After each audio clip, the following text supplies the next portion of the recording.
And make no mistake, he's from the motherland.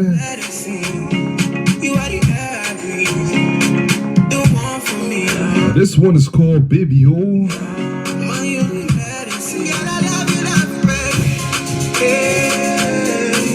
On this beautiful Wednesday, coming to you live from Studio 55443. This I welcome you to the program Straight Talk. What folks in Radioland and folks in cyberspace. I feel good when I'm around you. This I welcome you to the program Straight Talk. It's me and Al Hussein UJ Fadiga, and for the next 2 hours, be my friend. Join me, let us cross-fertilize ideas and identify new ways of doing business in Liberia. I have another thought-provoking show coming your way. Make sure you don't touch that dial.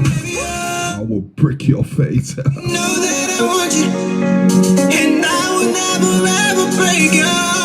Tuna.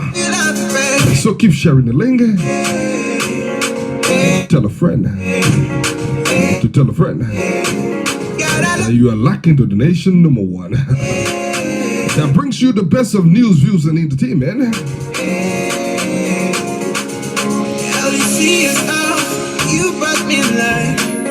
On the news front, we want to be having CIC, that's the Commander-in-Chief of the Economic Freedom Fighter Liberia, the EFFL. That's the man Emmanuel Gonkwe. He will be joining us for Mama Liberia. He will be clapping back. Why did the EFFL disassociate themselves from the COP? And also be discussing series of allegations that were levied on the Costa Show this morning. Also coming up in the program, President Weah condolence signing gone viral. It can be recorded earlier this week. There are videos circulating around social media, and it's trending right now. Is there any merit to that case? Is it unusual? We'll be delving into those things and other issues making headlines around Mama Liberia. We also have terror in Kingsville. This number 7. Terror in Kingsville. The video that I saw yesterday was so terrible, so heart-wrenching, of a young guy that was murdered. In cold blood. There's another one, second one that they said died in Firestone. It is sad. Sad. Sad. Sad. Sad. It is sad. What Facebook doing? Facebook said they're restricting me from what they are doing. They always got something going on. You are no longer Jones. They got some restriction, but we'll look at that later on. But yeah, so many things going on in Liberia. We also have Emmanuel Gonkwe. Yesterday, I played here the EFFL press statement disassociating themselves from the COP.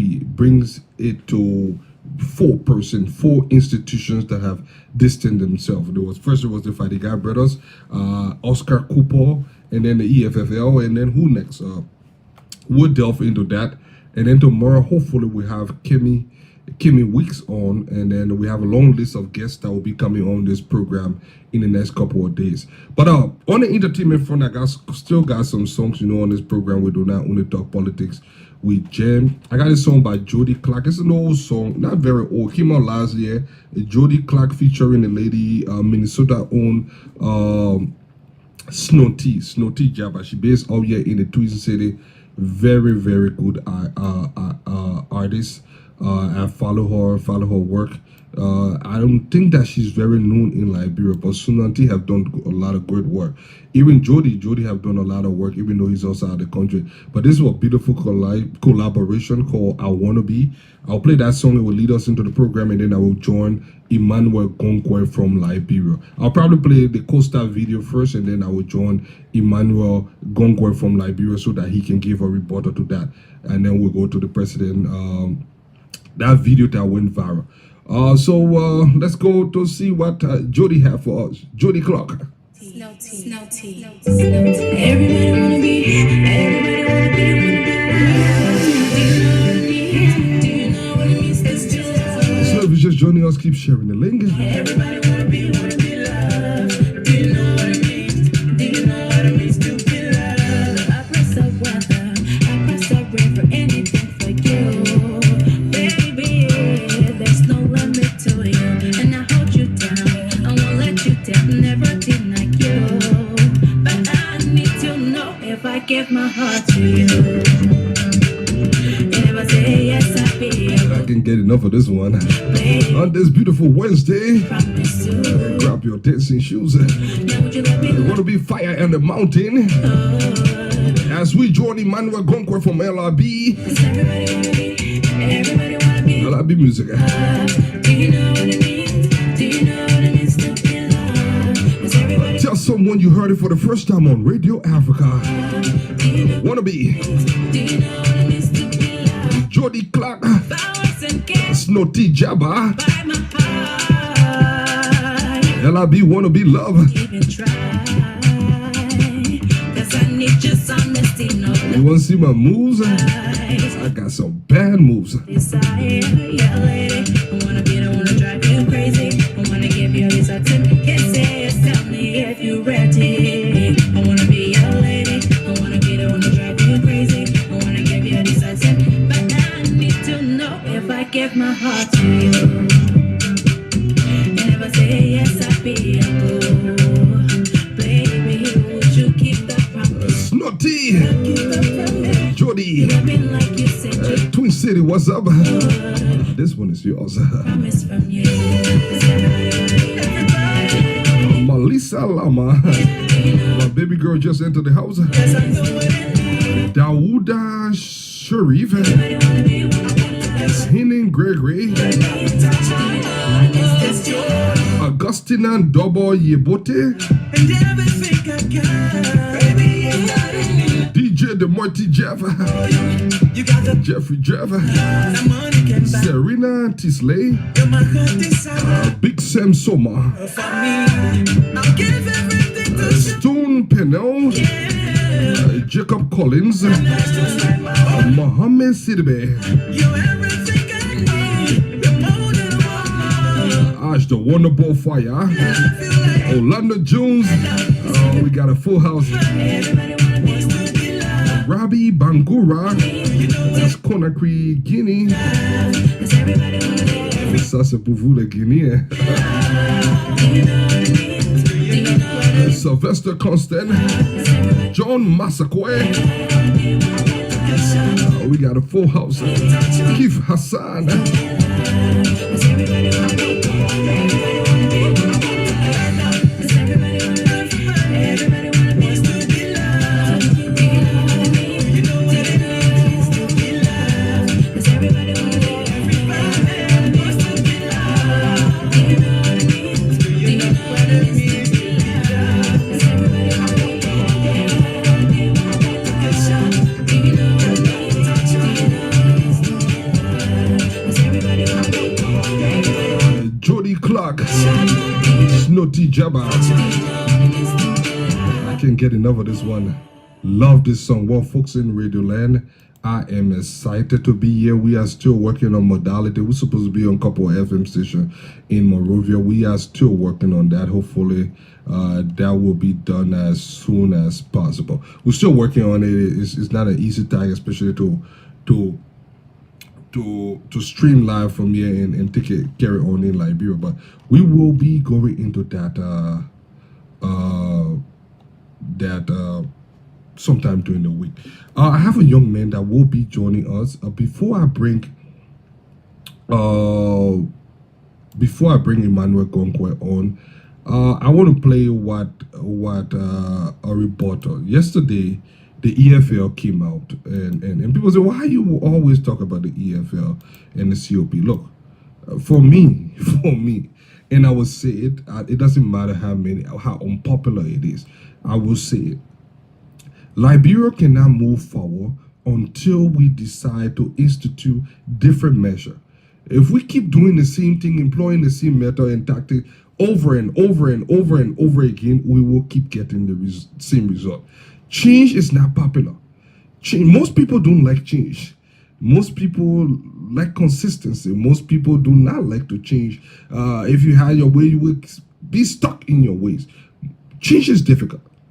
Change is hard. And that's why those countries, those people that actually effect change, they go through a whole lot. Some people died in the process. Some people, so many things happen to bring change. Changing leadership is not the only solution to our problem. We have always changed leaders. We have had different kinds of leaders, the pastor, the reverend, the warlord, the soccer star now, the economist, all those people. And one thing they had in common is that we all come back and say, you know what? They failed us. The reason they are failing us is because we have not changed the system. We have not changed our mentality. They are product of the same mentality that believes that if something is wrong, you should just criticize the other person, but when it's happening in your backyard, remain quiet. We have instituted a culture of impunity, a culture of sweeping things under the rug, a culture of hypocrisy, for the lack of a better word, hypocrisy. And when you have that culture, no matter how much you change leadership, no matter how many times you bring people in, they will do the same thing because they will have to conform to those same bad behavior. And that is the problem. That is the sad story of this tiny, impoverished African nation called Liberia. That is the story. We want change. We claim to want change, but we want change. It's not about an individual. It's not about just criticizing. It's not about, we know the problem. We know the problem. You can look at this government. We know that certain things are not going right. We can see what is going right. But by the same token, the reason nothing gets done in Liberia is because we have not changed our mindset. The problem in Liberia with corruption is a learned problem. It can be unlearned when we institute better policy, better measure, find better way of mitigating our problems. Not just doing it the same way that we have done it for 171, going 172 years. And that is what we are fighting for. That is what people like me are fighting for. Because what good would it make that we replace this president with another group of people that probably will be even worse than him? I'm not saying don't criticize the president. That is not something that I'm going to stop doing. We're going to criticize this president. We're going to commend him what he does right. But we also need to scrutinize ourselves. We also need to scrutinize ourselves. And that is why this fight is something that I'm going to sustain until shady individuals among us are laid to rest. Even they can keep fighting, we'll keep fighting. We'll fight on both fronts. We'll use the other parts, so like Charles used. We'll fight from both different fronts. But at the end of the day, as long as we get there, that is all that matters. So I listened to the criticism and sometimes outright lies coming from the COP. Some of the allegations this morning were lies, complete fabrication. The money that was given to the EFL was given by me. Emmanuel, I will bring you on pretty soon. The money was given by me. I gave the $250. That money, and the Modi guys they are not even trying to discuss allegation of that have been levied against them. They keep circumventingly and finding ways to dodge it and divert it and deflect it. And they have not addressed the real issue. Oh yeah, you want kind of your business. You don't want your business. Other countries are desperate. Percent of our land is on.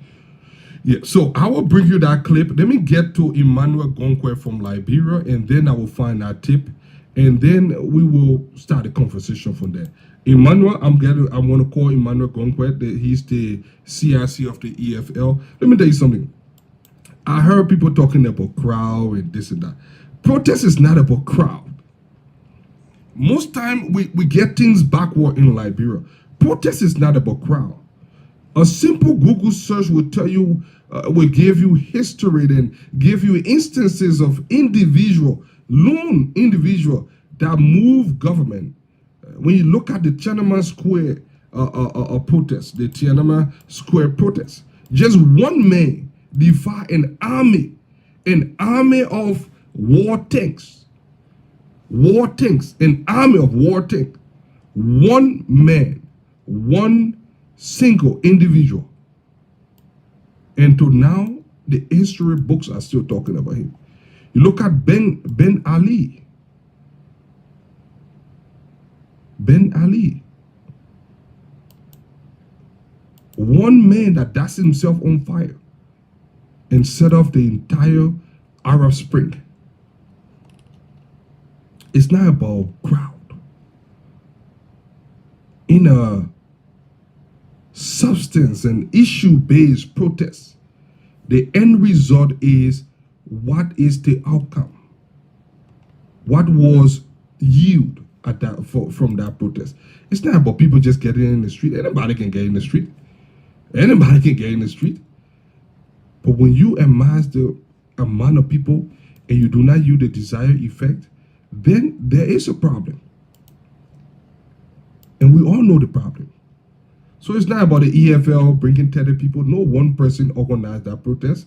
It was so many of us that gave our voices and told people to donate and told people to commit and told people to join that protest. So it saddens me that people want to take credit and think that it's a one-man show. We'll bring Emmanuel Gongwe on and he will tell us some, because he was, they have, I think, 2 seats on the table on the Council of Patriots. Hopefully he will expand on that. And then I will play the clip today. I thought it was very childish. I listened to the Costa show this morning. I thought the response to the EFL was very childish. Very juvenile.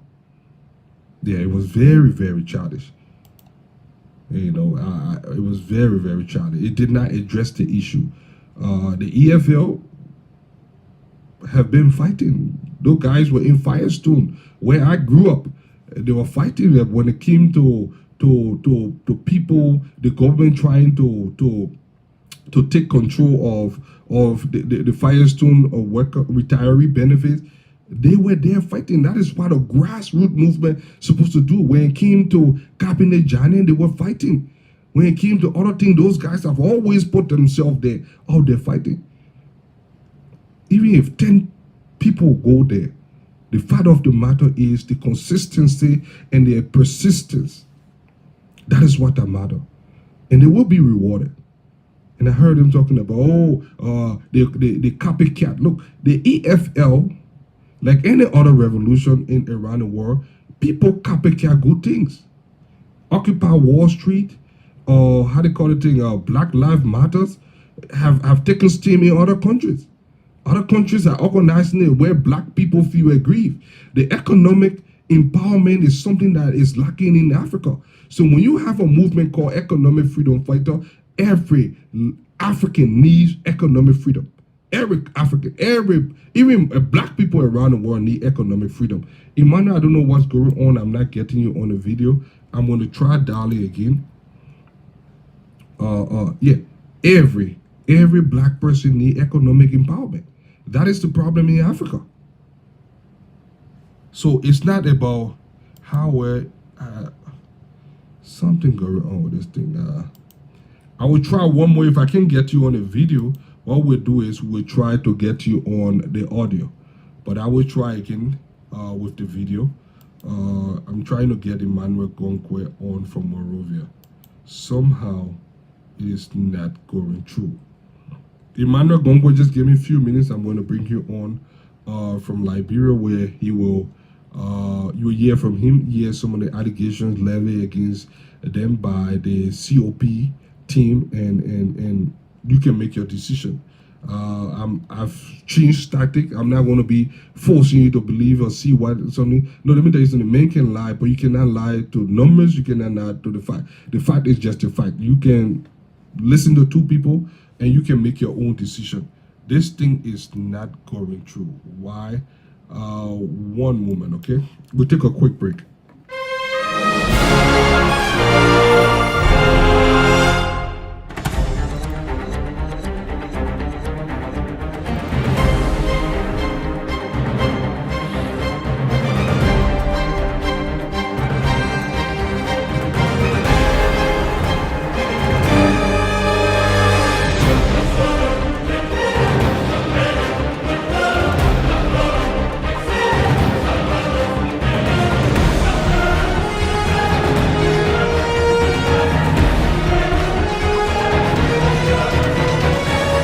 Interest free. The meeting killing the fucking.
Try to make myself look sexy. Well, folks, it's me again, Sexy Chocolate, and I'm back. I'm gonna be discussing budget shuffle. It's me. Propo. We're gonna be discussing budget shuffle. It's all I ever needed once. You know, when rent is expensive, you know, when you have shortfall in the budget, then you reduce the rest. So, whoever working and making ends meet can buy it. So, when there is shortfall, we can no longer support scarcity. And you know, you understand? So we all have a responsibility in this country to educate the people. And I promise you that the proper government gonna work for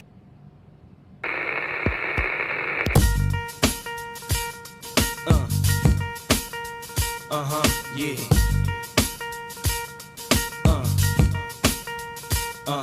Yeah. It's all about the Benjamins, baby. Yeah.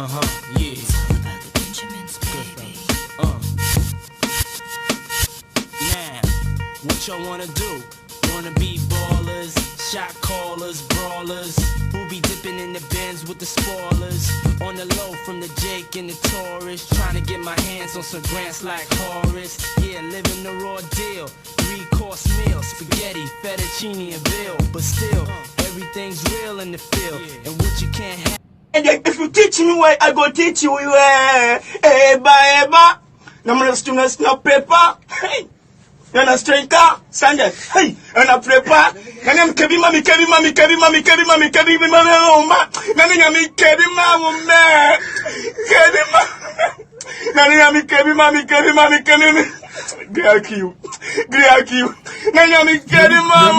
I will call you. Okay? Let me call you.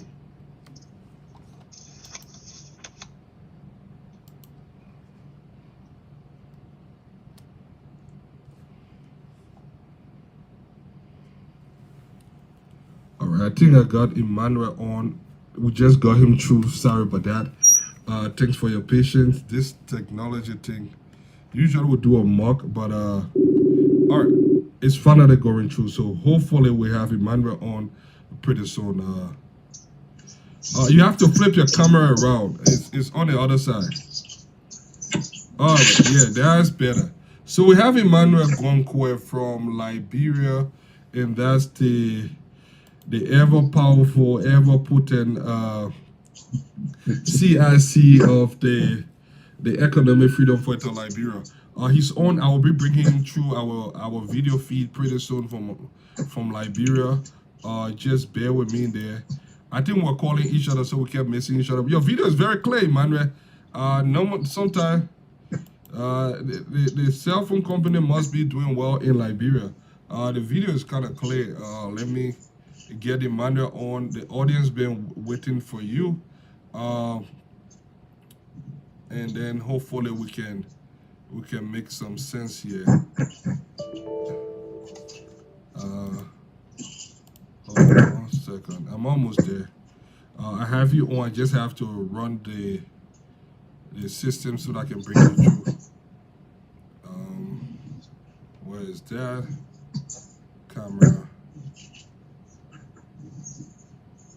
All right, I got you on now. All right, what did I do?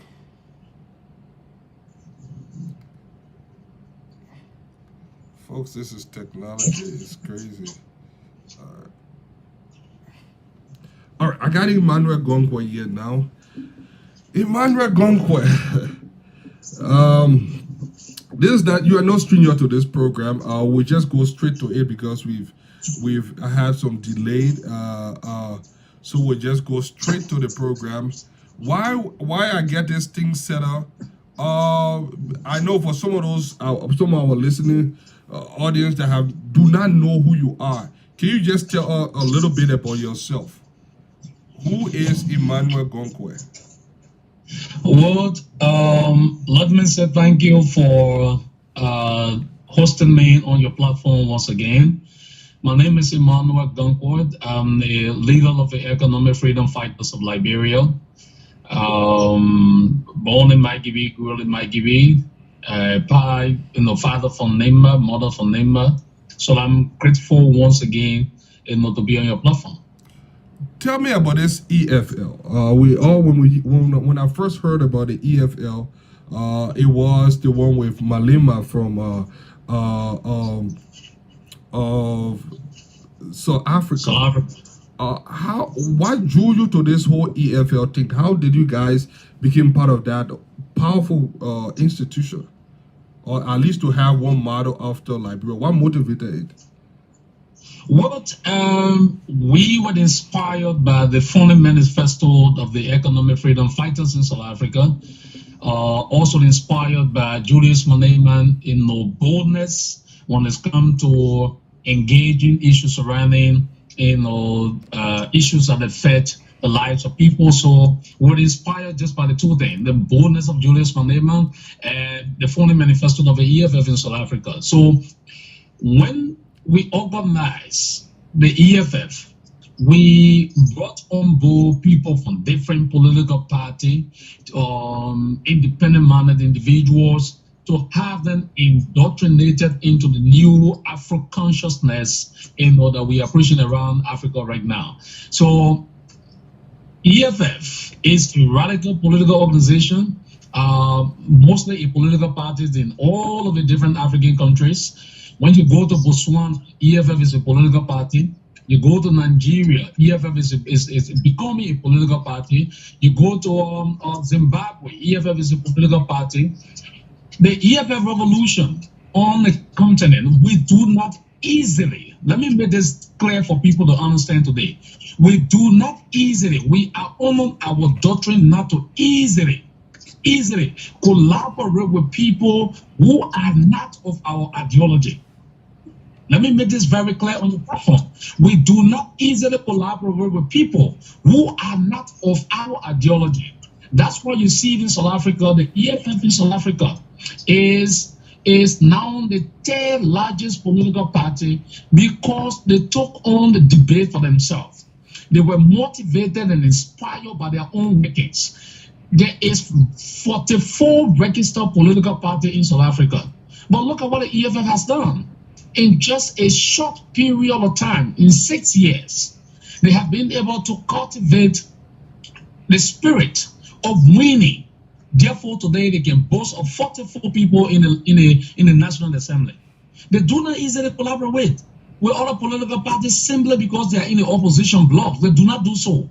They fight their own battle. Here in Liberia, because we have a society that is not of reading society, the lazy more, a lot of the young comrades, a lot of the young folks are not doing the research required to be able to understand the founding manifesto of the EFF. So people believe that because we are in opposition, everything the opposition will say, the EFF should agree. No, we do not agree on almost everything that the opposition will do, but we can commit that we will remain an opposition political organization in Liberia. Whether Mr. Weah wins the next elections as president, we will remain opposition. We are opposition political party. We are opposition political organization. We are pursuing our own ideology. So we will not sing the songs of the opposition. We will not be the higher guns. We will never be higher guns for other people. We will pursue the Liberian dream. Mind you, we have our own manifesto that says the Liberian dream. We will pursue the Liberian dream with consciousness, not because we are in opposition. Tell me about that Liberian dream. Give me a little insight into that Liberian dream. The Liberian dream is the manifesto that put Liberia's priorities first, above all. For example, in the Liberian dream, we are saying any contract below $10 million should not be given to any foreigner. Any contract for that matter that is below $10 million, the government of Liberia should not give that contract to any foreigner. We are clear, and we are going to pursue that. That is the reason why we even wrote the government that, look, any contract, if you want to put the economy in the hands of Liberians, then you have to follow the Liberian dream. Any contract less than $10 million should not go in the hands of foreigners. We were clear about that. So we have an ideology that we are pursuing. We are not doing so to please certain group of people. No, the EFF does not work for people. We do not work for people. We work for our convention. We work for the general good of the society. We do not work to please political leaders. We work to place our consciousness. We work to place what is required to move our country forward. All right. We'll go to the protests. I know a lot of people, most of the listeners here want to hear about that protest and hear about what transpired during the protest. When did you guys launch in Liberia? That's something that I want to know too, if other people have been asking. When did the EFL come to Liberia? On June 30 of 2018. On June 30 of 2018, we hosted our flags in the Republic of Liberia. But because of financial constraint, we could not have celebrated our birthday on June 30, which is the first anniversary. So we pushed the anniversary to July 20th. And July 20th, the anniversary will be well celebrated in Maghebe County. So July 20th make us 1 year in existence in Liberia. Wow. Just for an organization that just started last year, I mean, you guys are doing great. I mean, Ali, you see, one of the things that I've observed with advocacy in Liberia is there is no set ideology. There is no set principles that is driving those organizations. It's just people that just want to be part of something or just want to be heard. When you have a philosophy, when you have an ideology, it's easy to work towards that thing. That means you say that I cannot do this because this goes against what we stand for, principle. And that one of the things that I've seen that is lacking in a lot of advocacy in a lot of our organizations in Liberia. But then came, you guys have had series of protests in Liberia. Walk me through some of them and what drove those protests. I remember the Cabinet Janet one. I remember the Firestone and the other one. Tell me, how many protests have you guys actually initiated over the years, in the last year? We participated, joined it with the Student Unification Party and Network for Patriotism, an organization by Ruva Novel, to organize to bring back our money campaign. That was very successful. We did not go out there and go forming out to collect money for that protest. We did not do so. We work for the Liberian people to organize our protest on the basis of our own conviction that we needed our money back. So we did everything possible. We went to the United Nations. We went to the U.S. Embassy. That rally was very successful because international organization came to Liberia and they conducted an investigation. So you can point to the success story. You can point to the success story of that rally. We also joined, to bring, to do the on the rally for the establishment of World and Economic Crime Court with Emmanuel Saville. And Emmanuel Saville will tell you clearly that the EFF did not join because of money. Emmanuel Saville will tell you, when he met with us, I said to him, look, Emmanuel, we are ideological organization. We believe that there must be a World and Economic Crime Code established. It is part of our non-negotiable pillar that is included into the Liberian dream. So because of that, you do not need to give up any dime to join you in the struggle. We joined Emmanuel Saville, and it was a very colorful event. Nobody for that matter can say that the EFF, requested money or the EFF back off on the Emmanuel Saville protest and blah, blah, blah. Nobody can say so because it was in conformity with our doctrine and principle. So we supported that 100%. All right. Then we did the Cabinet General protest against the We did not go out there asking for political party endorsement. No, we did not go. We went there because we felt it was important. We did what we could do at the National Legislature. We started from there. We went to Firestone. And we are about to go to Firestone. On July 5th, we will be having a mass meeting with the citizens and former employees of Firestone at the Barclay Farm Town Hall. Barclay Farm Town Hall, we will be announcing officially the date for a protest against Firestone that we will use to shut down Firestone for abusing the rights of Liberians. So we are group that you can see now 6 different protests. Now, this June 7th protest is the other one we got involved with, even though we were skeptical about the faces because we do not see them as ideological people. Some of the faces involved, initially we felt they were not ideological people. They were just people using sentiments and the gullibility of the society to say they have become an activist. But even still, we supported the process with our best. That to the point some COP members know that even the crowd control, we printed 500 T-shirts, and I listened to some funny set of people say, EFF carry 30 people. I listened to some funny guys. They say EFF carry 30 people.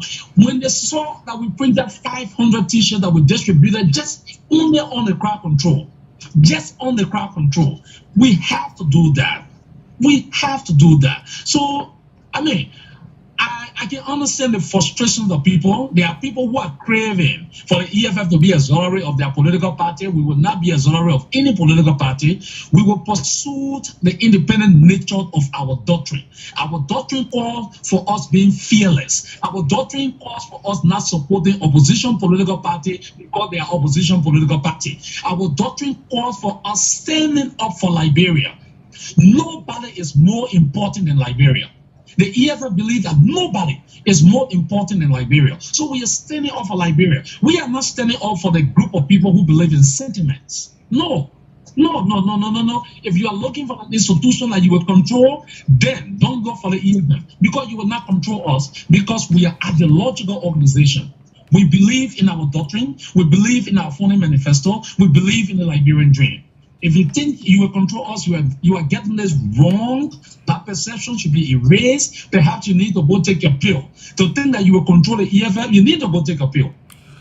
I know we were one of those that spoke with you lengthily when you guys were skeptical about joining our team. I encouraged you guys. I remember speaking with you, and you made it clear, and I agree with you that some of the faces of the COP, they were questionable, and for which they should not lead the COP. One of those faces finally left, Oscar Cooper, finally left. Nobody know why he left, but yeah, those were some of the things. But we still encourage you guys to be a part of the protest. And you guys, being a true revolutionary, are you guys advocates as you guys are, you join the protest. I remember when we were going, and this is something that we have not said before. I remember when we were planning on going to Liberia, the EFL was the group that promised to provide security. So not only are you guys advocating, you are crowd control, providing security for the people, and we would have been protected by the EFL, because that was what they promised and that is what they were going to do. Even when Costa went to Liberia, I'm told that EFL were in the team that went to among the team that went to Oh yes, at the airport. The vice chair for operation was at the airport. A lot of our members, they were at the airport. You think people went to the airport to receive Costa because he's a hero? You think that's why people went to the airport to receive him? It was a solidarity welcome. We did so because of solidarity, on grounds that we felt that the government was putting a threat to his life. So we did so because of solidarity. So if he claims that people went to the airport to receive him because he's popular, then let him go contest one district and see, like he did in 2017. Popularity is tested at the ballot box. Popularity cannot be tested by sitting down behind the microphone and talking. It's tested at the ballot box. All right, so I'm not going to dignify him. Look, Hassan, we'll get to those allegations, because I will play those tip. If you haven't listened to it, I will play the tip, and probably you will answer to it. I will play the tip, and I hope that's what I said. I said to you, Hassan, I am coming up with an official response to Henry Costa. And my official response will be damaging. I'm bringing on audio recording. Tons of audio recordings. I'm bringing on Henry Costa. He will have to justify the next 5 years. The next 5 years. Why he has been blackmailing people. Why he been doing all the love he been doing. So that Liberian people can can look at him and see as to whether this guy is a very genuine person standing up. I'm coming. This one I'm doing is not an official response. So I'm not going to dignify him. I'm coming up with a dossier on Henry Costa. Let's see who wins the battle. Let me say this. I fought Mrs. Salif. I fought Mrs. Salif 12 unbroken year. I was supporting JMB at the same time fighting. I do not cease my battle with people when I start to fight you. I don't stop. When I take off my battle with you, I don't stop. I fight you. So if Henry is speaking of the battle, I am watching. When I pick up for Henry will disappear. He will disappear. So I'm not going to rush with him. We want him to be around to answer. He shouldn't disappear. He should be around to answer. But we will get to the Henry Costa part. I listened to that little snippet where he were attacking you guys. But let's clear this whole thing surrounding the whole June 7 protest. I listened to the press conference and you guys said 50% was achieved. Of the aim of the protest was achieved. For on a scale of 0 to 100, 50% is a loss. It's a try. It's a try. Yeah, and I heard 50% in the report, but you guys had a protest. It was done in unity. You guys had a protest. What happened? What, I mean, it's one thing to listen to people reading the script. What happened? What really brought this rift to the point that the COP now have to disassociate themselves? I want to hear it from you. Well, let me say this. Let me say this for our brothers and sisters, our fathers who are following the broadcast. Let me say this. Look, the protest was successful to some extent, like the statement said. But we felt disappointed because, you know why we felt disappointed? When the COP met with the president and the international community, remember the EFFL took a position. We said it was wrong. It was wrong. I said it was wrong too. Yeah. We said it was wrong for the COP, the international community, and the president to have had a meeting at the foreign ministry where the president requested that the COP present the petition statement, and the COP said no. We said no, it was wrong. Look, the COP came out clear and said we are going to have the petition statement read on June 7th. Unfortunately, we went to the occasion. The petition statement was not read. Then, few days later on, because of public outcry, the COP came out and said, look, we will do a statement at the ALP headquarters. They presented a petition statement to ALP headquarters. And we felt that it was not an honest thing to do, because it means that you are presenting a statement perhaps to the Liberian television. You presented your statement to KNTV and the rest of the other, live broadcasts, and they were there. All right. So we felt, look, this is not the right thing to do. It was not the right thing to do at all. More besides that, I said, before the press statement, we had a meeting at ALP headquarters. Honorable Bena Yure said clearly that the COP leadership should be dissolved. And we came up with a motion. We dissolved technically the leadership of COP in that meeting. Technically, we dissolved the leadership of COP in that meeting. And then we agree that there should be another meeting called for COP to reconstitute a leadership. We agree. Up to now, how many has that meeting taken place? How many people were part of that meeting? What are some of the names that were in that meeting? Benda Yure was in that meeting. Raymond Pay was in that meeting. Mo Ali in that meeting. Darrell Dillon's in that meeting. The Student Unification Party was represented in that meeting by the chairman and Martin Colley. They were in that meeting. Veteran Alari Tokpa was in that meeting. The leaders of the NDC, they were in that meeting. It was a jam-packed meeting. Councillor Toll from ANC were also in that meeting. Everybody represented in that. We agree that we should change the COP leadership in that meeting. They failed to change the COP leadership. They failed to do so. Why are those other people remaining mute? Why are they mute? Are the political parties falling in line? Because we have one culture in Liberia. We have one culture that the fact that we are in opposition, when things are going wrong, we should keep mute. We should not say, hey, because we are in opposition. So we take that same damn attitude to government. When things are going wrong in the governance structure, we don't talk because they say there's a culture, we are in government, so we can talk. Like a society, like a culture. That is the reason why up to today, none of our government officials have the ball to resign from government. Even though the government is underperforming, they don't have the ball to resign from government because they say it is a society. The society we build when we are in opposition to protect the wrong. It's the same society we take in government. That is the reason why Liberia is underdeveloped. Dishonesty at the highest level. Dishonesty at the highest level. We are not going to be part of those kinds of dishonesty. We are not. The EFF will never be part of it. We will make sure that we introduce the new Afro consciousness that we are introducing in Liberia. We will radicalize the young people to believe in our country. We will not do the same business as usual. We have to start there. So they are there. They can rather agree to talk or they don't talk. If they talk, it is welcoming. If they talk, if they don't talk, the EFF has spoken. So we agree, Hassan, to dissolve the the COP leadership and constitute. Honorable Benda, you were saying people should be elected. Different organizations and stakeholders should be elected. There must be a formal leadership constituted so that we can put a stop to this unilateral decision taken always. The second thing that led to our disappointment, in that meeting, before the press statement, in that meeting, we agreed to include Honorable Yeke Koluba's situation in that press conference. We agreed. Wow. We asked Yeke Koluba to deal with the government in that press conference on grounds that the time has come for us to stay with Honorable Yeke Koluba. When the guys went to edit the press statement, they omitted that portion of Yeke Koluba from the press statement. When they came out and read the statement, we were disappointed.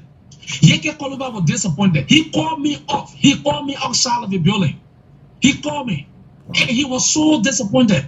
And he said to me, Emmanuel, you see what the people have done to me? They sold me out cheaply to the government. Yeke Koluba wanted to speak to the press at that moment.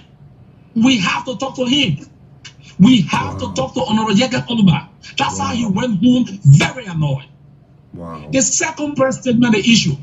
The second press statement, the issue. They did not mention Yeke Koluba's situation. I raised that issue with them. And then they say, oh, Emmanuel, you like to bring all kinds of controversial issues. I said to them, if we do not stand with Yeke Koluba, he will be vulnerable. The government will deal with him. Let's stand with Yeke Koluba. They refused to mention Yeke Koluba's situation in the press conference. So because I was raising all of the technical issues, on July, just I'm using the phone, I would have shown you the message. It is this month. It is that June, I think June 19. June 19 that they added me officially in a COP chat room. When I raised the issue of Yeke Koluba, they removed me from the COP chat room. Now, so if you remove me from the COP chat room, you remove me from the COP chat room. So you expect me to remain in COP. You are not even tolerant. You say George Weah and government official, they are not tolerant. But here you are not even tolerant. So you remove me from the chat room. You want me to still be in your organization, but I'm not in your chat room. So if you do not value me to be in your chat room, how come you want to value me? Go, I think somebody was calling me. Man, the thing to be in your COP. How come? How come? You don't value me. You took me off the chat room. You told me to be in your organization. It doesn't make sense. I remember that. They removed my brother from the chat room. Now that you took me off the chat room, they removed my brother from the chat room also. Yeah, they removed me. They removed me from the chat room. And on June 19, on June 19, Buhari said, welcome. I thought you'd be here. And I said to them, wow. So you put me in a different chat room, pretending I do in a COP chat room, but you have the official COP chat room. So they remove me from that. Now, let the public be the judge. You remove me from the chat room simply because I'm raising issues of protection. If we are in a revolution, we must stand with one another. If you make Honorable Yeke Koluba vulnerable, it means you can make me vulnerable. It means you can make my member vulnerable. If you cannot stay with Yeke Koluba today, it means you will not stay with me tomorrow. So when I raise all the issues with them, they remove us from the chat room. They remove me. Now, let the Liberian people and those sycophants that are all on the social media writing all kind of nonsense, let them be the judge. If you remove me from the chat room, you expect me to be in our organization? Or you expect the organization to read? You see, most people, before you even expand on the other point, I know I mentioned the Yeke stuff, even though I've been one of the stronger critics of COP. One of the things that I noticed with this whole COP thing was people say, oh, you guys should discuss it in the back end. Do you know how hard people discuss things in the back end? How before this thing come on social media? Do you know how? I want you to walk me through what are some of the process you guys took in the back end before the public is not hearing it? Because it happened to us. I know we did enough in the back end before things spill outside. No. When they got to a point where they took me out of the chat room because I kept insisting that we should defend the Honorable Yeka Kaloba, I kept on insisting that we should defend Honorable Yeka Kaloba. When they decided to take me off the chat room, I talked to a few stakeholders. I called a lot of people. I don't want to call some of the names that I spoke to. Yeah. I called a lot of people. I consulted them. And I know what someone said to me. So then I said to them, now, here we are. We want the government to do the right thing. We cannot accept simple criticism within. People are not tolerant from within, but we want the government to do the right thing. How sure are we that we can give the Liberian people the desired joy that they want? If we cannot correct the mistake now, I did all I could do to correct the mistakes, to find a way to harmonize things. But I think the COP, the reason why some of the folks in COP are not interested to even live up to the recommendation made by Honorable Benda Urin in order for us to have a new leadership of the COP is because they feel that it is a sole proprietorship organization. They feel that it is a company, a commercial company organized to make some money. That's how some people feel. We are not in advocacy for commercial reason. We are not in advocacy to please people. We are in advocacy to please Liberia.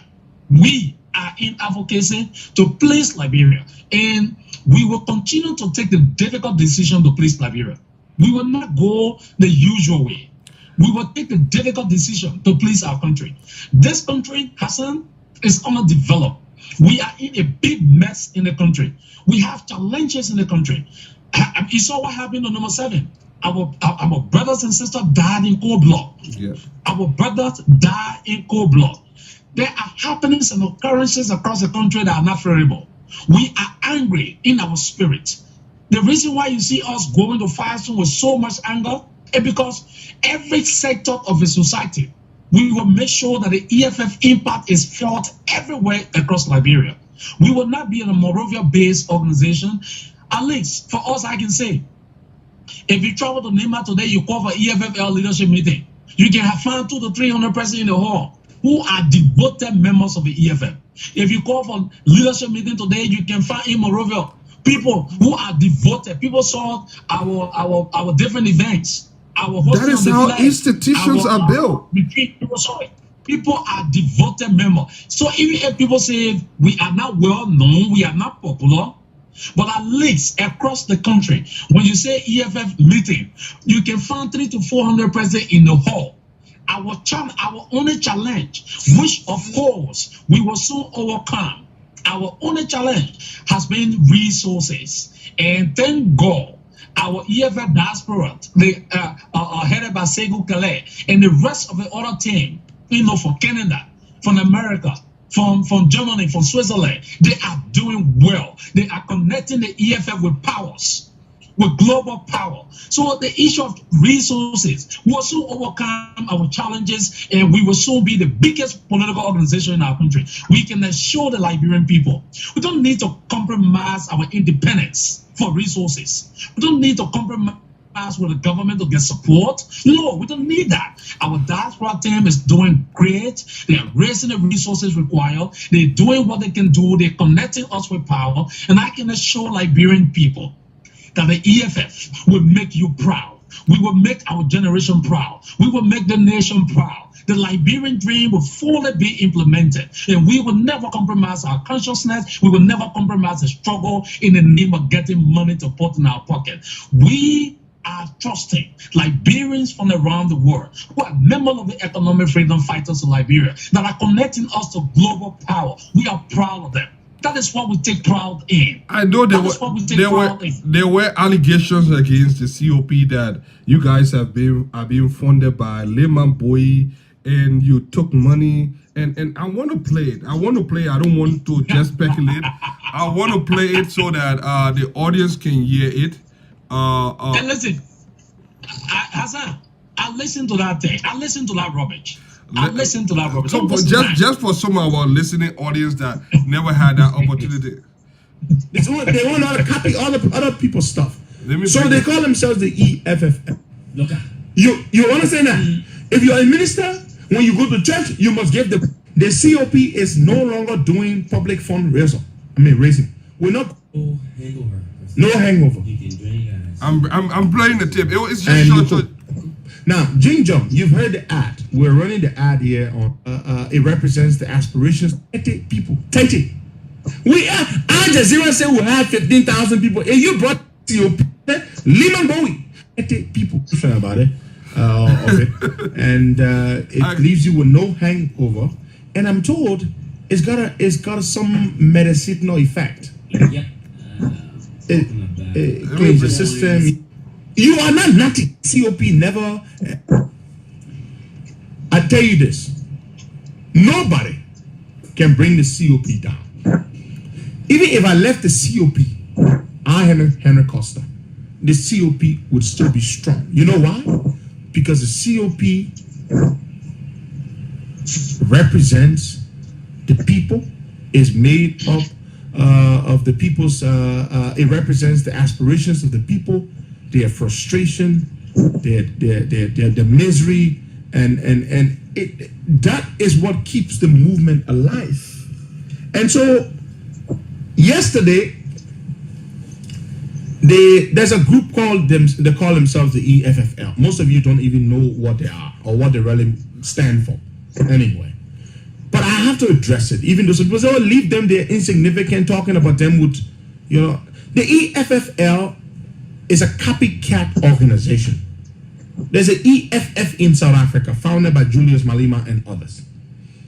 So somebody found that thing, then you go, you use the same name. You're a copycat. That's what you do. Because you're not so intelligent as to create your own thing original. Some people don't know how to create anything, Fida. They don't know how to copy other people's stuff. So they call themselves the EFFL. Yesterday, they called a press conference to say that they were withdrawing themselves from the COP because we are corrupt. But we know why they did that. First of all, I just want to state this. The EFFL was never a founding member of the COP. They came on board later on to join the protest. And they collected some of the money that they're talking about. So, they talk about the COP never fully exonerated itself from the allegations of corruption. How much? 11,000. Do you know how many people make up the COP? So we all ate this 11,000. So Henry Costa, Soup is also in the COP. Senator Samuel Johnson, Mo Ali, Senator Daniel Nathan, Representative Yeke Koluba. They're trying to say Darius Delon, all of us, we got together and we ate the 11,000. Okay, but then how did we have the trucks, the PA system, the mobilization, the flyers, 11,000? That's what I said. We're not doing fundraiser again. Because that's what people use now. So the moment they want to put them more on the COP, oh, what the money y'all raise? We're not doing, let me tell you something. The COP is no longer doing public fundraiser. Raising. We're not going to the public to raise money anymore. We're not doing that. Because that is what some of our detractors are hanging on. When somebody looking to one pick force on you and they can't find anything, they will find the smallest thing. Oh yeah, the money I raised, 11,000 now. Where is the money? And how you spend the money? And the EFFL ate some of the money. We gave them some of the money. They took $250 off the money that was raised. They said they were going to print their t-shirts for their security team. $250 US. They collected some. Now they go ahead, they have a press conference. They open Emmanuel Gongwe talk about he won't form political party. That one he on his shoulder and said that we better they gotta pull in because it's too big. And yeah, the message won't turn the EFL to a political party. But when I look at those boys open them up, what following do they have? Sometimes when I say Costa, you want to sound arrogant. But Fidel said it in the time here. What they following, those people didn't get. Who know them? How many people they brought? And the good thing about it, all of them went to the protest, they wore their t-shirt. They were about 30. EFFL was about 30. That is the people they brought. It's a club. It's not a movement. A movement is not where you got 100 people or 50 people. It's a small number of people at the top. But the real size is that's the people. That's a movement. So you're not a movement. We call a movement. Al Jazeera said we have 15,000 people. That's what you call a movement. Those are the people who make the movement. But you can't be a social club. You call it EFFL. EFFL. You're so intellectually incapable of conjuring up something original You have no originality in you, no authenticity in you. You have to go and copy somebody else's organization name, EFL. You model everything after them. You take their logo. You take their color red. You take everything. You copy it. Yes, the fundamental. No authenticity. Halfway. And you're talking about you withdraw. No, Fidel, let me just close somebody. You're coming. I have to deal with this. So the EFFL brought and protected people to the protest. How do I know? They were all wearing their t-shirts. They received $250 from us, and they printed their t-shirts. They received $250 US. They printed the t-shirt. They brought 30 people. 30. Al Jazeera said we have 15,000 people, and you brought 30 people. Fidel, who be you? Let me tell you. Who be you to go make noise? And we are withdrawing our support from the Council of Patriots. The Council of Patriots is very, very corrupt. You got $250 from the very group you call corrupt. Because Samuel Twe gave you small money. That way you go get her. You know they've never been consistent. From the beginning, what did they do? In the initial stage, they gathered the initial statement even before the protest. They said they could not join the protest because of Senator Johnson and other factors, and because we wanted to bring trouble in the country. Do you remember? They said that. After they made that statement, then they went back again and said, okay, we have discussed among our membership and we have decided that we want to come to join the EFFL. I mean the Council of Patriots. The Council of Patriots is the largest pressure group in this country. Fidel City, when was the last time anybody called protest here that had that had over 10,000 people? Answer. No, nobody can tell. When was the last time the last time EFFL had a protest? Where did they come to do their publicity? On the concert show. Their so-called CRC. Didn't he come sit down in the studio here, Emmanuel Gonkwe? He came and sat right in the studio to beg us to help, to call people to join his protest. How many people went to the Capitol building? When you were protesting against the removal of Janet, how many people went to the Capitol building? I think 200 people. Was there a holiday in the town? You don't have relevance. You don't know. One of the problems with people in this country, when you're not nothing, you want Allah, you something. You are not nothing. Then you want Allah, you something. Who will be you to come put you more on the... You heard enough. You haven't. I'll play the rest of the tape subsequently. But you listen to it. The listeners, our audience, listen to it. It sounded juvenile. It sounded, but it fell short of addressing the issues, though. That is all that we're waiting for. I wanted to see what happened. Talk about this $250 because I know that the Fadiga brothers sent $250 and some other money but how that money was not part of the report. So walk us through this $250.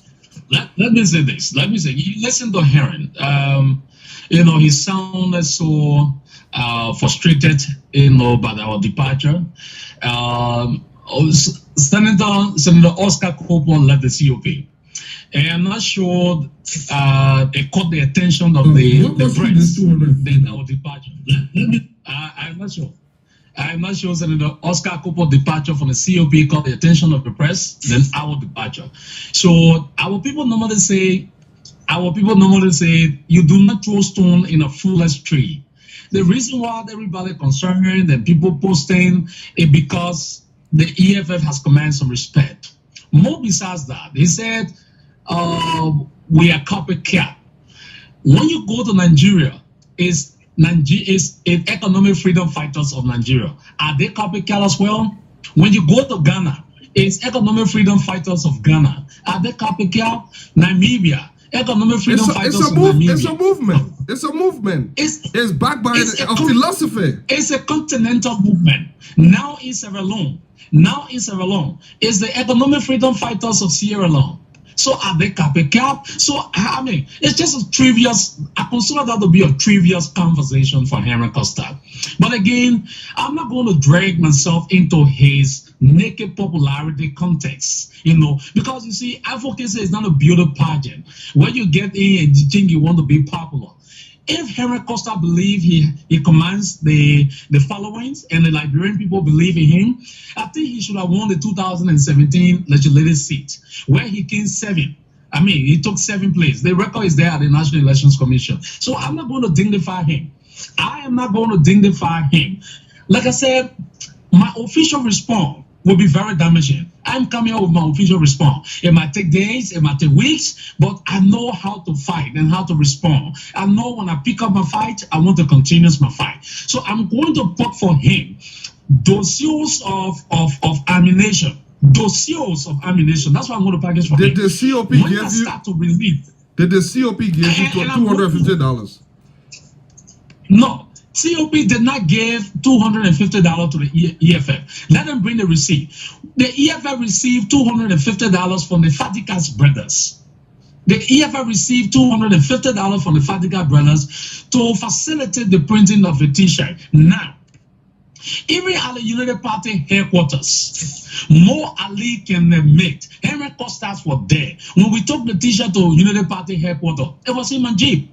500 pieces of T-shirt we printed for the crowd control. So if you claim to have given out $250, why you did not mention that in your so-called financial report? Why? Every one of us. Let me get. Why they did not mention that in a so-called financial report? Because they said they gave out $250. Why they did not mention that? And more besides that. We'll get to the financial. Listen, we'll get to the financial. Yeah, report. when we went to that meeting. In fact, in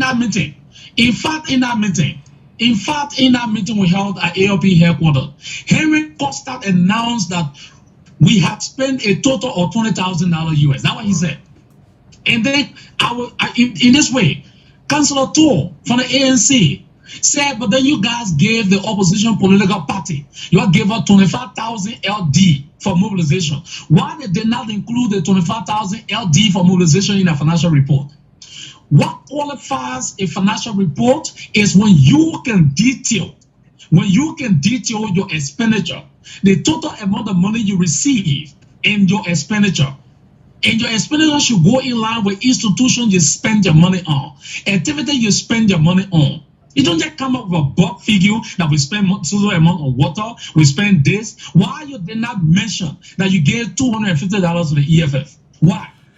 It means that you did not give money. Hold your thought on that 25,000 that 25,000 Liberian dollar is interesting. But I have some callers on the line. They want to ask some questions. Caller from 763, go ahead.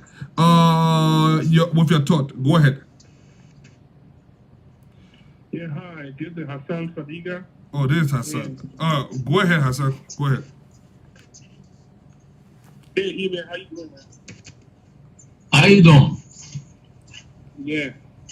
I wanted to expand on some of the things you spoke about, but somebody just called me and they told me to hold my piece for now, and so I was getting a lot of show to go. All right, man. I will speak on it another time. All right, go ahead. All right, thank you so much. Let 25,000 to the political parties for mobilization. How much is 25,000 Liberian dollars? How much is that in US dollar? That will be, for now, that's going to be 100, maybe $125, something around there. $125, for now. $125 to $130. Right. That's what they said they gave opposition political party. All right? Now, you even give, look, the COP need to be serious. Henry Costa need to be serious. That's what I say, Hassan. I am not responding to him now. I know how to pick my fight. I am coming for him. Right now, I'm focusing. He has a radio platform. So I'm building the EFF TV. The EFF TV will soon be launched because he has a platform. I don't want to be begging people for platform. So I'm building the EFF TV. Today, tomorrow, and day after, the TV will be launched. As soon as the TV is launched, I boost the TV to the expected audience that I want, and I know now that I have the audience that I can talk to, then the battle starts. He will be on his radio, I will be on my TV, on the social media, and then the battle will be so sweet for Henry Costa. It will be sweet. I'm not into his popularity contest.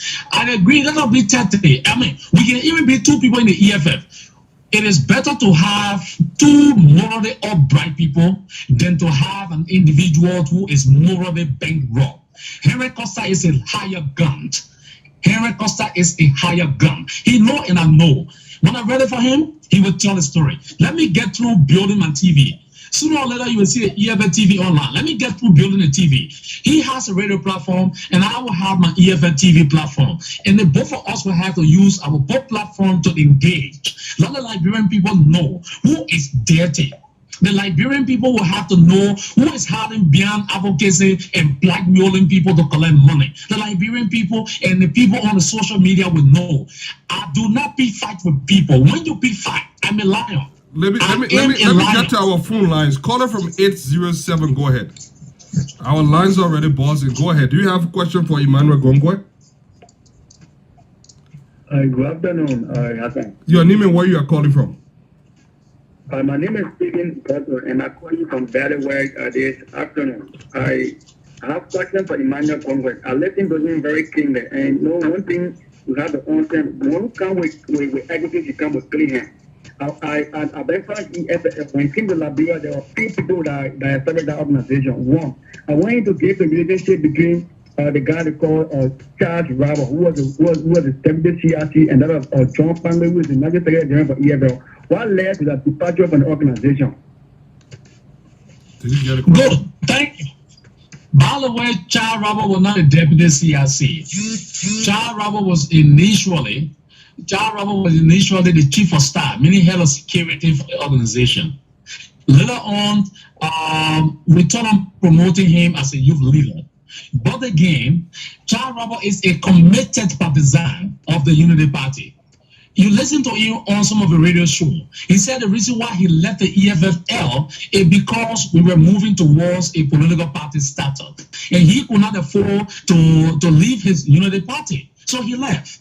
There was no issue. I challenged Charles Robert to come to the public with any financial malpractices, with documentation that he can show to anybody that I was involved in the corruption issues. The issue with John O.F. Kamba, the former Secretary General, on the day of his press conference, we were changing John O.F. Kamba from the Secretariat to make him one of the assistant vice chair for corporation. He felt that he could not accept that position, so he decided to part way with the institution. It was about time for us to change him from the Secretariat to a more, to one of the, we were promoting him, but perhaps he was not satisfied. So he decided, this person who consistently said he wanted to be Secretary General. So because of that, he decided to leave, on the same day of his promotion. So again, I challenge, and let me make this very clear, so that you asking for John can also know. When I listen to Petro, hearing he talks about Lema Bowie funding us. When Lema Bowie visited us in that meeting, again, it was an open meeting. But is it and wrong? the first thing I think, Lema Bowie, when she visited our headquarters, right? It was an open meeting. Everybody was there. It was a general meeting. John O.F. Kamba was in that meeting, the former Secretary General. Lema Bowie sat down and I said to her, I hope it is not President George Weah who sent you. Because if you are here representing George Weah, then you have to leave. And she said repeatedly, Emmanuel, I'm here as peace ambassador. I'm here because I want to find out more about the EFF. On that day, she contributed $200 US to the ongoing renovation work at the new office facility. John O.F. Kamba, the Secretary General who resigned, to you, caller, he is a one who went for the 200 and signed. I can give you Lema Bowie's special assistant number. I can text it to Hassan and he can give it to you to Paul. It was $200. He, John O.F. Kamba, signed for that money. I did not receive a cent, and we asked them to pick the office. I can go to the office tomorrow and put my video on for Liberians in the diaspora to watch what John O.F. Kamba did with the $200 at the office. All right? He did not even complete the painting of the office. When he left, I set up a 3-man delegation to have him audited. Because we have a project in Babulu Kante, he was also the head of that project. So I started a 3-man committee to have him audited. he has not availed himself to the 3-man committee for audit. So for me, I would say this: nobody can point to any, since I started my advocacy life in 2003. Since I started 2003, nobody can point to financial mismanagement on my part. Nobody. In fact, the EFF account at EcoBank, I am not signatory to the EFF account. The national chairman, Honorable Title Bagley, is signatory to the former lawmaker. He's signatory to the account. And then we have a controller who is also Humble Pen Bishop Baga, who is also signatory to the account. And another person, the treasurer. So I am not signatory to the EFF account. I distance myself to financial related matters concerning the EFF. So I challenge anybody. Let me get some more callers on. There's a caller from 215. Go ahead. Hello, Hassan. How you doing? I'm doing great. Go ahead. How you doing, my brother in studio? Really, I just want to ask our dear brother in studio this time that we all know that things are happening right now, but how true is it? Because there were a lot of people or few other persons that left the ESSL and said that because he wanted to be a senator, that's why he's trying to put up all of these fights. But we all were in one struggle and were fighting for a common goal. Now, you hear what his name, Costa says the ESSL, when they brought 30 persons, that which of course is a lie. It's a blatant lie from the pit of hell. When the ESSL was at the Capitol building for the removal of Janet, they even brought more people. So how is it possible that they only brought 30 persons during the protest? That is one. And he always make mentions that people want to gain relevance when they call his name. So should we say he want to gain relevance when he always on George Weah name as well? Because before Costa started talking for George Weah, when he was talking in favor of George Weah, we didn't used to watch him. We never. How many views he ever had at that time? Now, should we say he was bought at that time too? He pointing finger at everybody. Oh, this person was bought. Oh, this person was bought. This person was bought. So should we say he was bought as well? Now we need to get together. I felt disappointed when the TOP could not even go to put hands around Yeke Koloba, who have been in the fight. But Costa was in his radio station out there and he said, oh, it's so sad that we can't be there. I thought he was not even in Liberia, not knowing he was in Liberia, but could not even go to the very Yeke Koloba that he wants put in the air and make it look like he was the only person that could deliver the COP from the hands of this wicked regime. But right now, everybody going scatter and he pointing finger at people saying that, oh, this person was bought, this person was bought. So should we say he was bought when he was talking for Josh Weah all those while, and later on someone sort of come back to his senses? He cannot even conduct a platform without being a dictator. That man is a complete dictator. I only support anything because of few other person, but not because of that big headed man that sitting to that studio they're calling himself advocate. That man is nothing but a grave speaker. Thank you that was so much. Thank you so much. I have another question, but she made some point. Caller, please lower your monitor.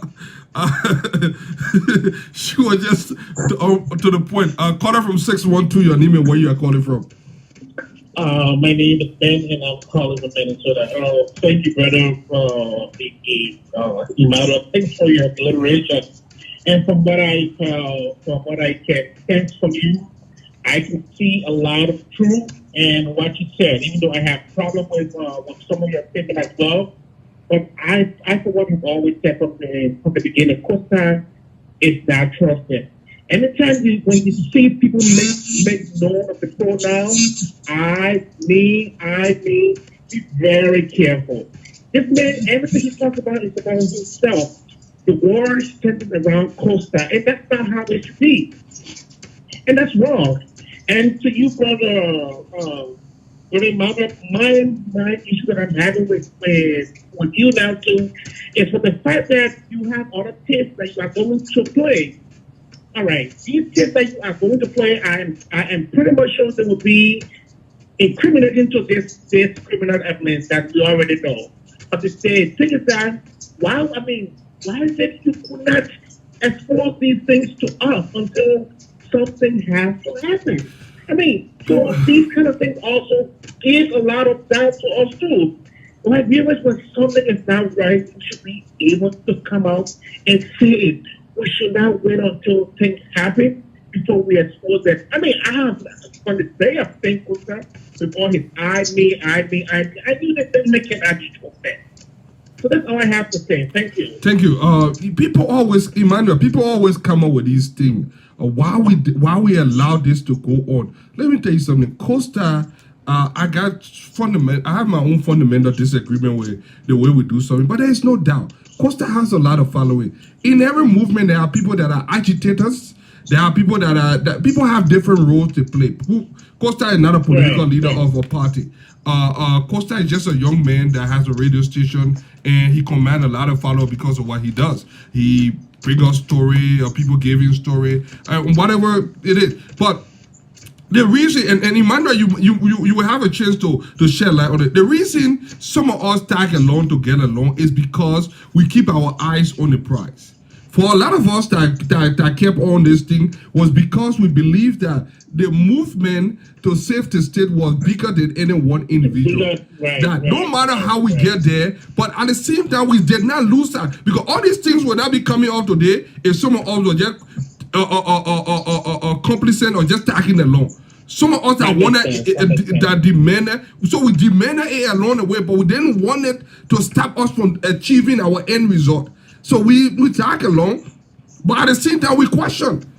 I was supporting the protest, but at the same time I was questioning people like Sano Johnson. I was questioning Oscar Cooper being member of the Sony. So we did it. It's just that. Okay. Yeah, but thank you so much. Thank you so much. Emmanuel, you want to share some light on it? Let me take another call. Go ahead. Caller, please hold. Yeah, like you said, that's a culture we're trying to stop now, because it is a culture. It has become the tradition that when you are in a particular environment and things are going wrong, you should not speak in no to them. So I'm saying to the Liberian people, you can be assured that if we see something wrong within the opposition community, we will speak to them. We will make sure that we change the culture of let keep it in the back door because we are in the same house. Let's allow this to happen. That is the reason why, Hassan, I will tell you, there are more rape cases in Liberia, but because people like to keep things in-house. Exactly. There are many terrible things happening because people like to keep things in-house. We have to stop this. We have to put a stop to keeping things in-house and finding a very amicable solution to some of the problems that happen in our country. I can say to you, the EFF will not bend down to anybody. We will not sugarcoat anything. We will not worship anything. We will not be a higher gun to anybody. If we see things going wrong, regardless of our person in the opposition community, we will speak out. We will speak out because it is part of our doctrine. It is part of our doctrine and our principles. So we will not keep quiet. Those of you who are out there saying, Emmanuel, go in the house of the COP or solve it in-house because we are in opposition, trust me, you need to go take pills. You need to go out there to take some pills because it is against our doctrine. We are working to certify our doctrine. Thank you. Let me get to this caller. Caller from, I think, 515. Go ahead. Thank you. I just want to tell Emmanuel I'm watching in. I would say we should be mindful, especially in the Liberia community. These are the things that always happen. And I'm not saying all the men, but sometimes the ego comes in the way and it kind of destroy everything overnight.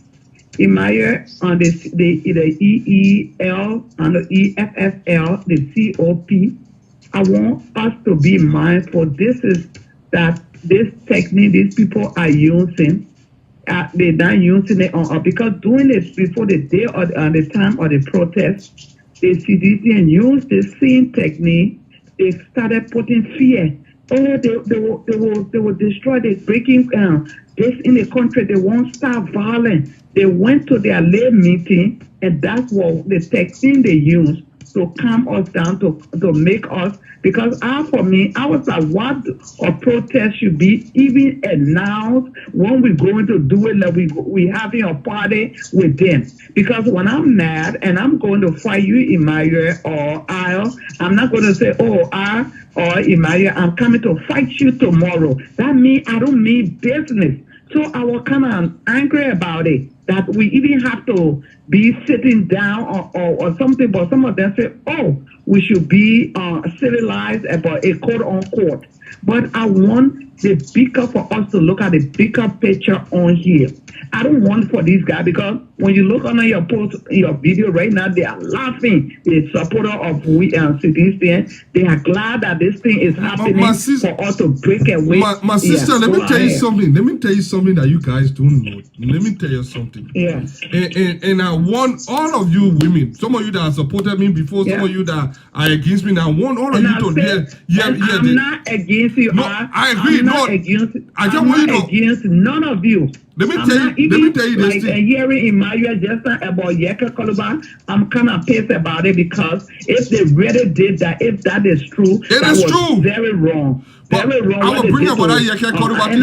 Every time I say Yeka Koluba, my people then get angry with me that Yeka Koluba killed crime people, and I'm happy about it. No, I said, and I will repeat this on your show here, Al, that if we are, or the new government want to bring a war crime code that they protested for 12 years under Ellen regime, Torquay State and carry period painting, and now we haven't stopped that message. And why is it now you are president, certainly you don't want it anymore. And if you guys want to prosecute all the past people that took part in the war, don't do cherry picking. Don't just choose Yeka Koluba and leave Prince Johnson and order the rest out. That's my message. I will keep saying it. Let me tell you something I was about to say. You see, one thing you guys do know, and you guys probably don't understand, you believe that the opposition will be weak because we are speaking out. Let me tell you something. When you can beat your own child, there is nothing that will stop you from defending other people's children. Thank you. If you can train your own child, there is no way your nieces and nephews will come to your house and disrespect you. There is no way that people outside there will disrespect you. But you know why they will disrespect you? When you go out there, you see your child misbehaving, you say, the particular children out there, they all disrespectful, they got it for their children. This is the same way you should look at it. This will not make us weak. Citizens may be laughing, they are only laughing because, you know what? The people that we are beating are questionable.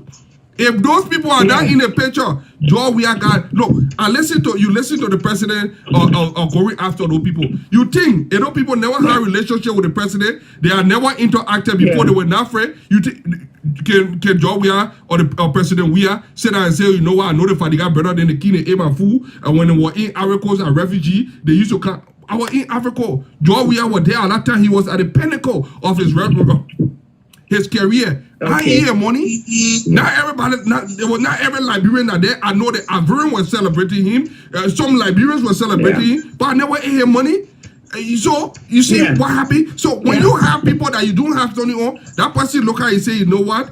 I cannot bring the person down. But when you put people that Sandra Johnson, they say, oh, you know that other rebel. You put Oscar Cooper, that other rebel. You put that other Liberty Party man. You put Mo Ali, other Unity Party man. When people start to have reason to question the authenticity of those people, then you lose sight of the bigger picture. And so this thing will make us stronger. It will not make us weaker. So don't even think that this thing will take anyway. It will make us stronger. It will make our voice tougher. It will give us more voice to even go after the president, because we will have people that are bounded by principles and doctrine.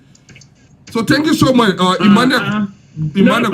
Before I go, I just want to know if it's the same guy, Emmanuel, when it's 16 billion lost. I saw those young boys and young gentlemen. Let me say, sorry for using the word boys, because you guys are men. I saw you guys in a ring. A ring is shine that those children walk. I mean, these guys, they walk. And I was sitting in my living room here. So I'm begging all of you. I'm begging all of you, there will be people that come in with propaganda to stick it in between us, so we will be fighting among ourselves for them to say, hey, they will destroy them. I'm not kidding. If I hear you're fall down, you're falling out, you're fighting among yourself, and this is what they want to see. And all the people that you name today, Liberians, the ruling parties, they're going to criticize any, whether you bring Jesus Christ, they will criticize it because it's not in their favor. So I want you guys to be mindful with that and not say, oh, because you bring the person here, they pick up picture, they're not looking at it. They want to just minimize it to certain people. And we are, all these people that are talking that, oh, they person didn't know you, and they person they calling names, and all these people, oh, this guy here in front of the COP, but they forgot he have all the rubber there in his government. He has Edwin Snow, he got I can name a Cuckoo Dennis, the other people then you got there around you. You get Prince Johnson, who is his godfather, you get Eileen, who helped him to become president. So I don't even listen. How about the Liberians? The Liberian, there's people that have nothing to do with politics, common people that are crying for what's going on in the country. So I want us to look at the bigger picture and not buy in this petty propaganda. And that's all I pray for, brother. Anyone that listening to me, it's just that people don't have personal phone to be calling each other. But I want you guys to be mindful. What there is money is always the devil going to penetrate. Because when people are their back is against the wall, no job, nothing, you want to feed your family, you're going to be tempted to accept these things. So you have to be disciplined in whatever you're doing, and that's all I have to say. And I don't care who hates me because I'm from Nigeria. I keep talking. I will keep talking so long. All Liberians are not satisfied in our country. I won't say because I'm from the southeastern and the building do community road or the building Grand Nigeria, so I should be happy. No, it should be about all Nigeria. And the only person that came us so far to say, okay, you're prosecuting me, it was Yeke. Yeke said you're bring war crime code. So what your problem in it? Because the man is talking against you. The phone number is up. Who cares though like an animal? You're saying nothing to him. He go to church and pretend like he's talking and preaching and talking. You guys say just to him. You're not open your mouth to him because he's not talking against Cuckoo Dennis was talking to Grand Nigeria. You have all these things and you're opening yourself on it. And when people speak against stuff like that, you want to suffocate me and intimidate me. That's the wrong kind of woman you're messing with because I will keep talking. Thank you so much. Thank you so much. Thank you so much. Thank you. Caller from 303. If for somebody that try, caller, please hold. The number is on the screen: 763-400-4615. The number is here. I already pinned it on your 763-400-4615. Again, it's 763-400-4615. It's on the screen. Caller from 302. Go ahead. I think good afternoon and good afternoon to the CRC. This is Louis McCarthy. Louis McCarthy. Emmanuel Gongo is listening. I have a few questions and I have a concern. All right, go ahead. I posted on the live that a house divided cannot stand. It is clear that this house is divided. We all saw an objective before becoming a part of the COP. We were never part of the COP. I would never. No. 1 second. I'm talking about myself. All right, yeah. Because you guys were not mentioned, all right? We all saw an objective and became part of the COP, including the EFF, right? Right now, I want to ask the CRC, do you still believe in the objective of the COP? Do you still believe in our objective? Emmanuel. If yes, do you still believe in our objective? Because answer that question, maybe you have a follow-up.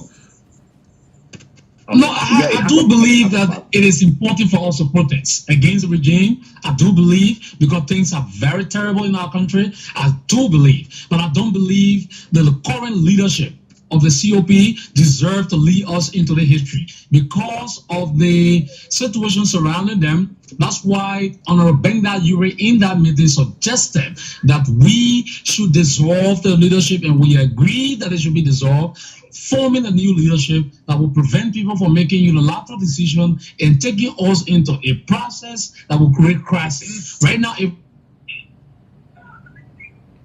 he just went out, but hello. If phone kind of buffering, I think somebody call him.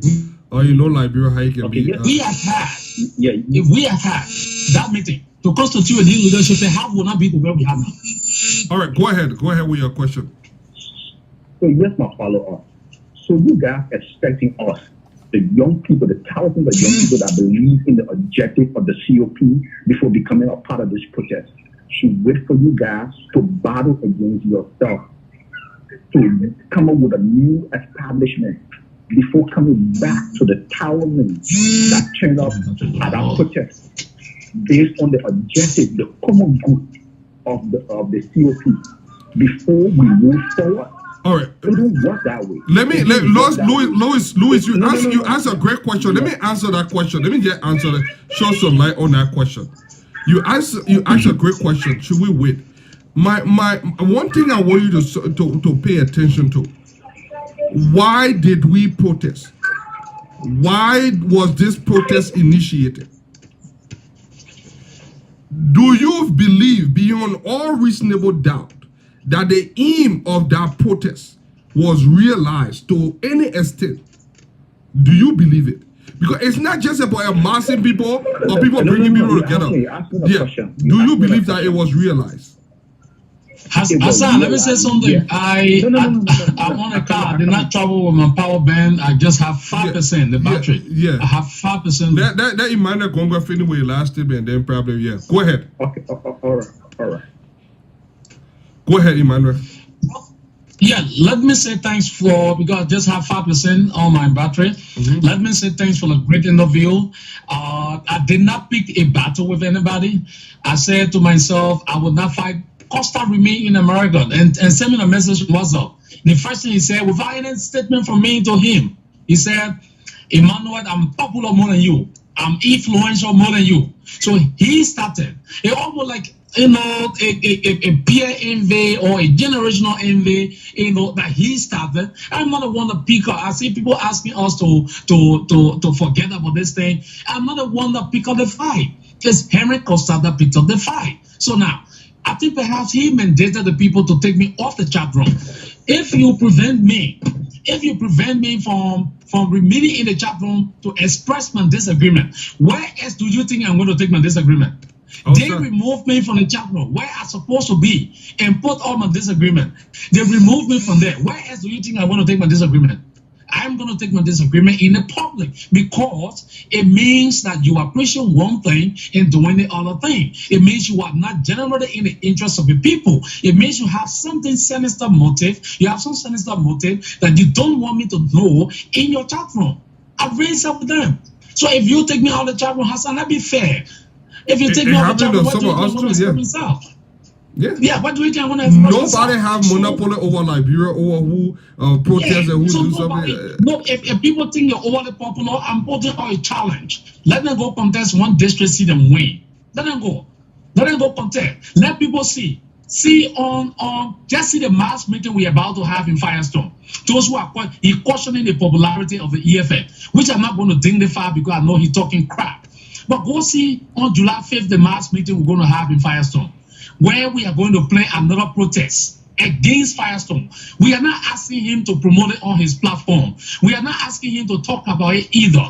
We don't need his platform. We are going there. We are a grassroots organization. We believe in the door-to-door approach. We are going to Firestone July 5th for a mass meeting, not a date of a protest. For a mass meeting at the hall. See the attendance at the hall. It will determine the number of people that will turn out in Firestone for that protest. Wait and see our anniversary in Kakata. Wait and see. We are bringing our leaders from across the country. The EFF is established across the country. Whether we have 5 membership in Riverside or in Buchanan, we are proud to be to be a youth organization with branches across the country. We are the only organization with county chapter chat room. All the countries have created their own chat room. You will see that. All the countries creating their own social media platform. Few days from now, our website will be up, our television will be up online. And somebody say we have 300 people, we are proud to have 2 people in Reverses, 5 people in Maryland, in Bapulu County. We are just proud of what we're doing. Sooner or later, Liberia will wake up to a movement of the EFF that they will not believe. Watch us July 20. Watch us July 20. See how Kakata going to be. It's going to be a massive celebration in Kakata. And people talking about popularity. We are not into popularity contest with anybody. To my fellow citizens, I can say to you, remain hopeful that the EFF will stand for Liberia. Let me ask you one last question. One last question before you go. Yeah. You got me going off. Yeah. Are you going to transform the EFF into a political party before you go? Because I know you're about to go. Can you confirm that? Wait. I mean, that's what I said. I said that Liberia is not a reading society. When you say you subscribe to the foreign manifesto of a particular political institution, what are you saying? You subscribe to the foreign manifesto of a particular political institution. We subscribe to the foreign manifesto. We subscribe to the ideology. We subscribe to the principles and doctrine of that institution. So in short sense, they are now a political party. That means the COP will one day. It's clear. It's clear. It means that the EFF will become a political party. He said it. In Ghana, they are a political party. He said in South Africa, it is a political party. In Zimbabwe, they participated in the going election. They are a political party. So if we are part of a continental revolution, a continental struggle, and we say we subscribe, all of us around Africa subscribe to that particular philosophy and doctrine, what do you think we're talking about? People need to take their time to read. And somebody said because we want to. The second thing is, what makes it wrong for us to become a political party? No, it's nothing wrong with it. Some of the political parties that are here are even better off than us. Some of the political parties that are here, they are not better off than us. Some of them don't even have membership. They are not better off than us. What made them better? They don't have membership. So what made them wrong for us to be a political party? Louis, you will stay with me. Let me ask you one last question, and I know you have a lot to say. This would not be the first. You are welcome on this program all the time. But let me ask you this one last question. The COP have just decided to host another protest, just as the true date out there. The planning date, they say sometime in July when the president do not come out with something. Will you support another protest called for by the COP? I mean, we all support protests. How can I depart from the COP on ideological issues, on grounds that they do not have a set goal? They don't have a set goal of what they want. Then I go support another protest. Are we forming a criminal cartel? The deputy minister will say, are we forming a group that will be extracting money from people? No. I need to form part of an organization that will be ideological. What do we want to achieve as a result of the protest? I need to know. What do we want? Do we want to just bring people in the street because we're pursuing popularity? Are we bringing people in the street because we want popularity or because we want somebody to be popular? Or do we intend to achieve a particular goal? What is the goal that we want to achieve? Do we want to bring George Weah down? What is it that we want to achieve? I am coming from an ideological political organization. I do not just support revolution. I support revolution on the basis of ideology. So the day they come up clear to say to us that we want to do this and we believe that it is the right thing to be done. Yeah, I think we lost Emmanuel. We lost him. He's still there.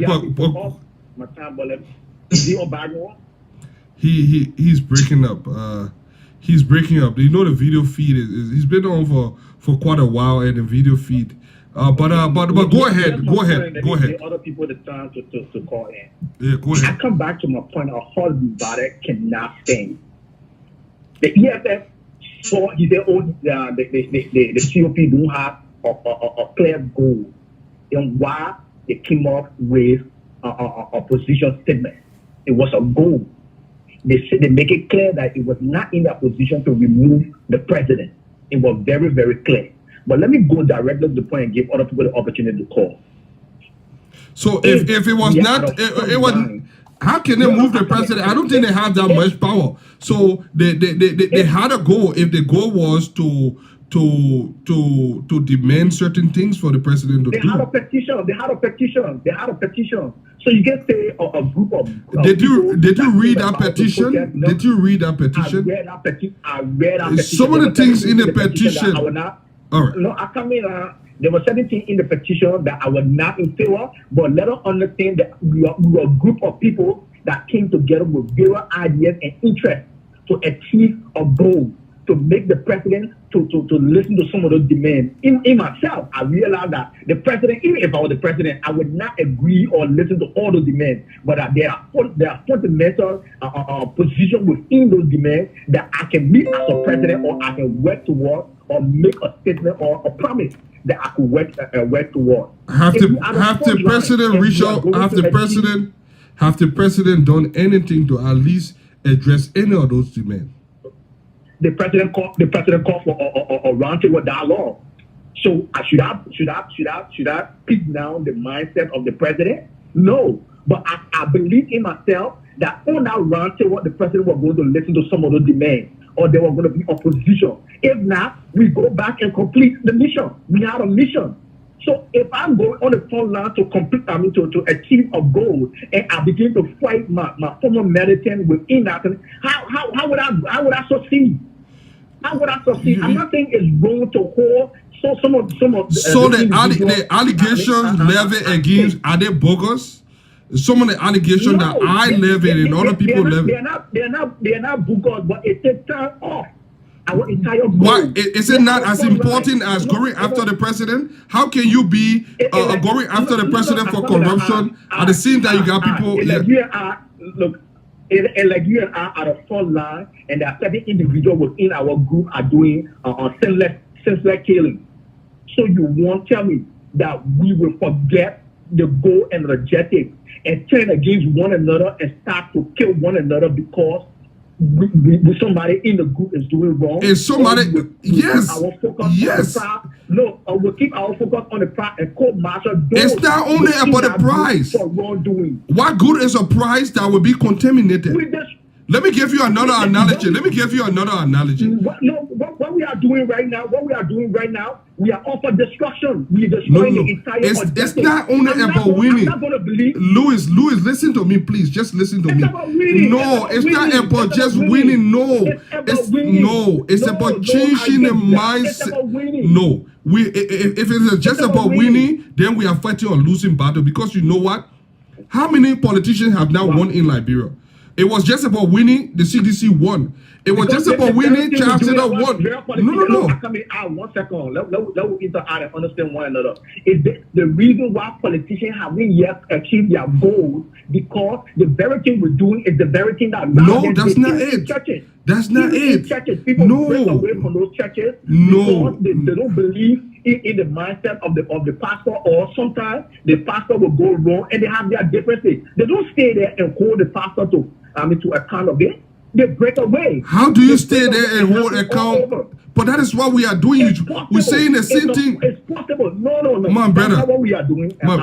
That's not what we are doing. Louis, hear me. We believe in a lot of you big brothers and to move this forward. And if we continue to do this instead of us staying within the organization and checkmate those that are going against the objective of the organization, we will always fail. We will continue to fail. The EFF breaking away from this particular organization, it will definitely harm the COP. What about Oscar Cooper? What about Oscar Cooper? Those COP have made it clear that those people brought only 30 people and they are irrelevant. They said that we are nobody knows us in Liberia. No, in having a COP, I understand that there will be a propaganda to share the pain that the COP or the wounds that the COP going to sustain. But it's definitely going to harm the COP.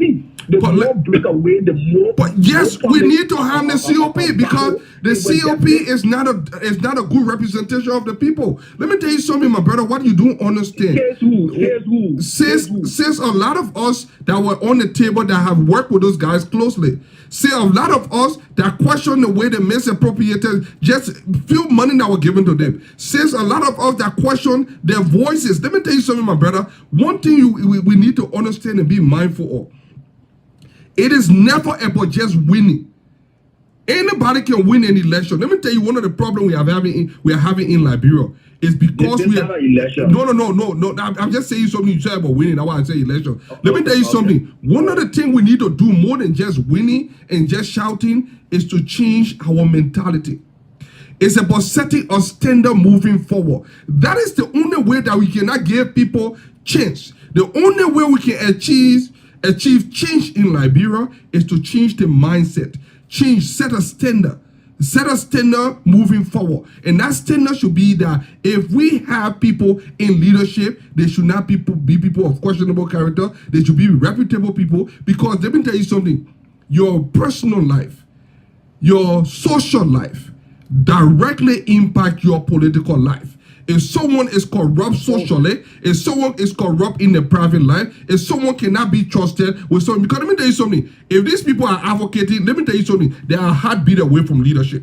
They are leaders.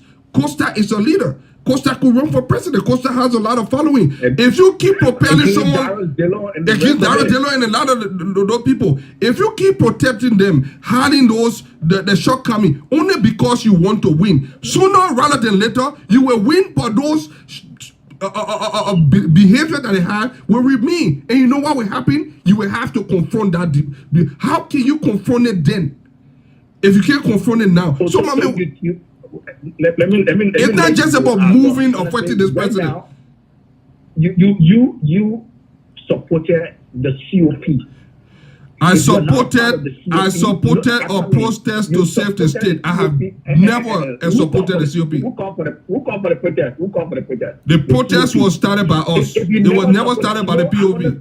The protest was started by us. If you never supported the COP in one way or the other, you were not going to be involved into this money business in the first place.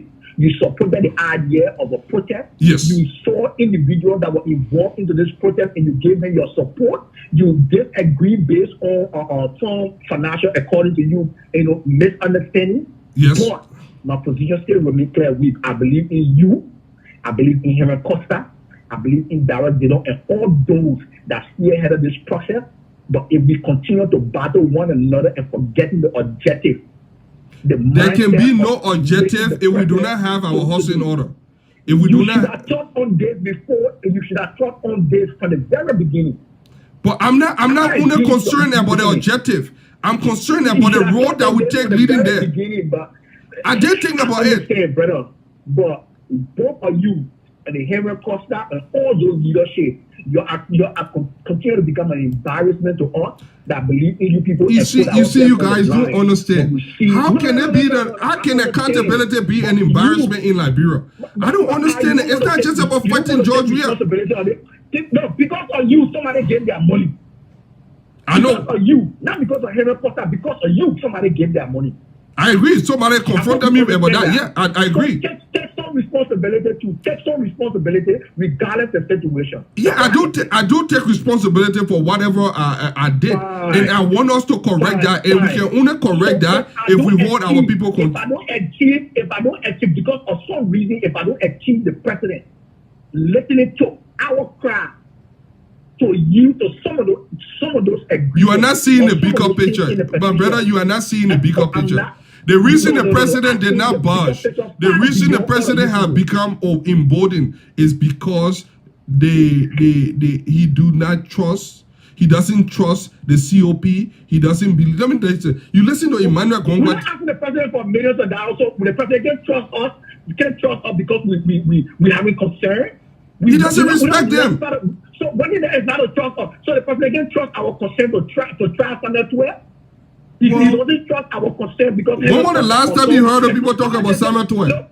People talking about the president's signature. That money is bigger than the objective, the crack of the life. No money is bigger than the objective. Corruption is corruption, no matter who does it. But take it so much, my brother. We may never agree. I better achieve it and take over. No, I'd rather not achieve it. Those are involved. We're not in hurry. Prosecute those that are We are not in hurry. The particular money, the particular money business, if we deem it necessary, but we should keep our eyes on the prize. If we continue to the eye will still be there. We can walk and chew gum. All I can say. But thank you so much, my brother. I'll call up for 917. Go ahead. Let me tell you something. We can walk and chew gum. We can do it together. There is no moving forward if we cannot handle our own demon in our backyard. That's a lie. There is no way we can move forward. Call up for 917. Go ahead. Your name and where you are calling from. Hello, this is Oliver Naive from New York City. It's my second time coming to speak with you today. Go ahead, Oliver. Yes, I see you arguing with this guy who said you should stay in the movement until things you get to your objectives. I understand where you stand, because just because you want to get to a point does not mean you should get there with dirty hands. No. Which I really understand, and I applaud you for that. Now,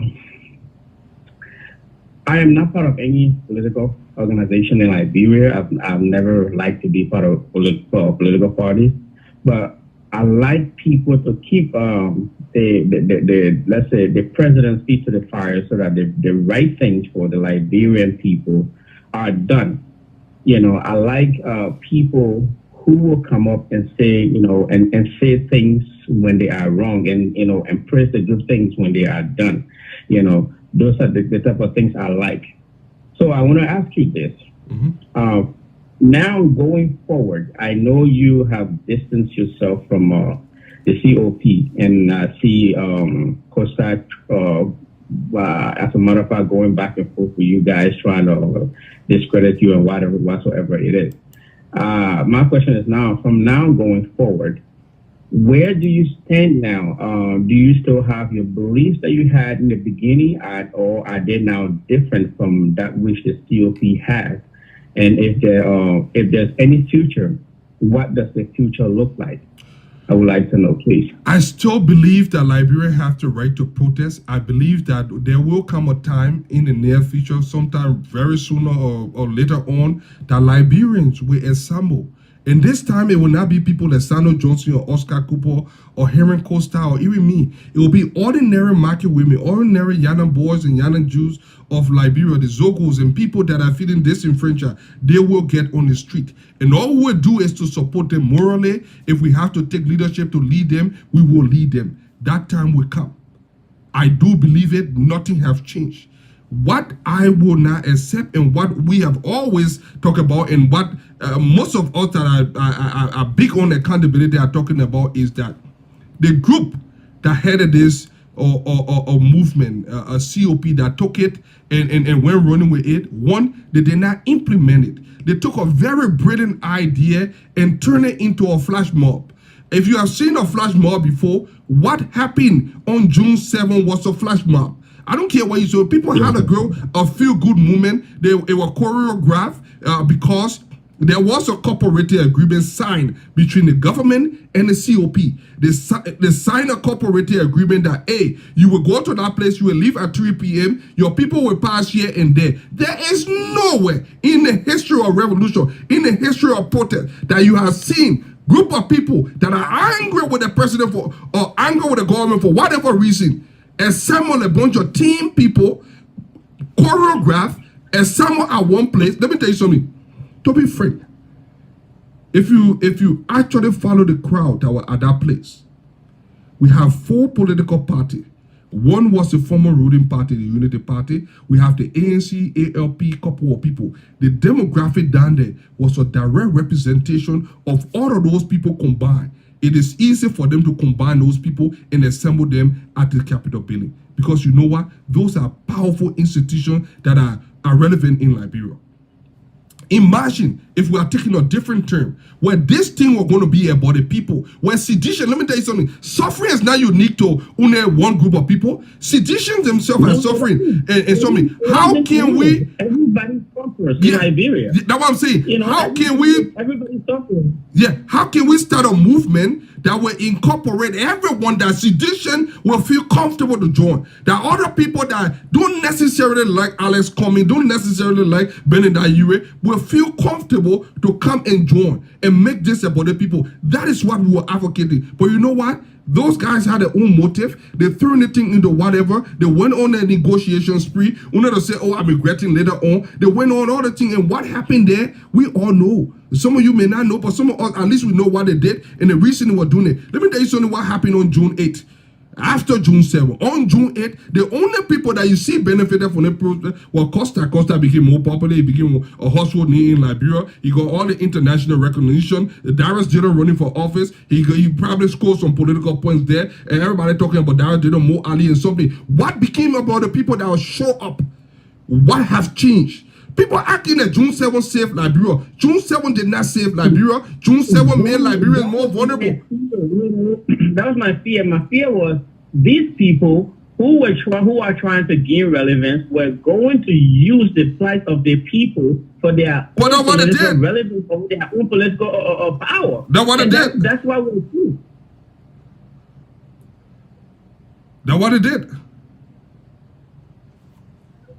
It's sad that see that's why people who are sitting on the fence, people who are not part of the this movement yet, they need to understand. Okay, now moving forward, if I am going to come in to support you, if for me, I'm seeing how you are cleaning things up and making a sound argument that you don't need to get to a place with dirty hands, but you need to make sure that going forward, things are better for the Liberian people as a whole. Because it doesn't matter whether you're sedition, whether you're from the ALP, Unity Party, if Liberians are suffering, Liberia suffers. So it does not matter.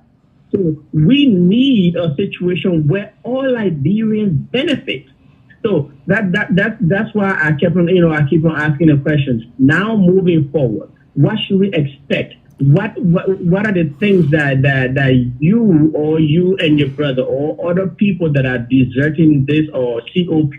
What are the things that you guys are planning? Are you guys thinking about coming together and making things right so Liberian people can follow? Yes. Or what's going to happen? There is a Safety State movement. The Safety State movement gave birth to the COP and all kinds of things. The Safety State movement gave birth to the 4 collaborating parties. The Safety State movement were beyond the whole Eton and Igbo Math loan. The Safety State movement came to this group called CPAP. The Safety State movement have given birth to so many important organizations that have held this government feet to the fire for the last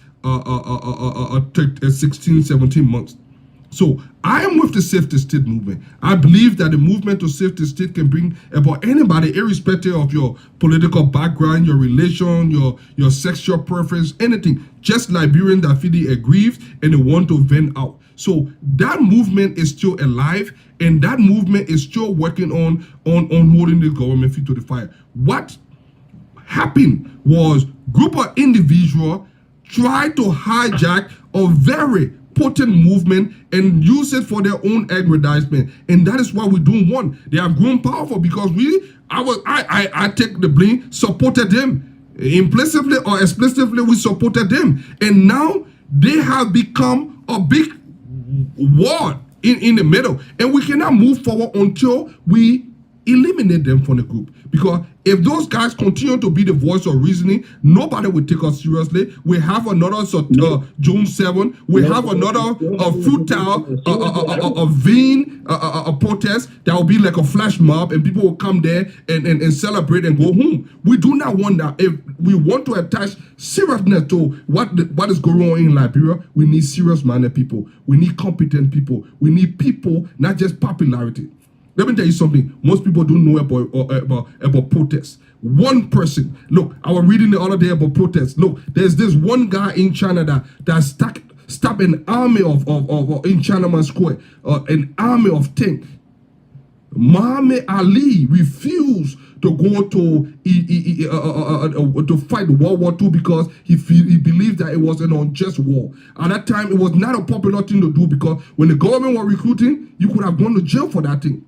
Mahatma Gandhi And all those other people, they were lone individuals that brought regimes down. It's not about the popularity.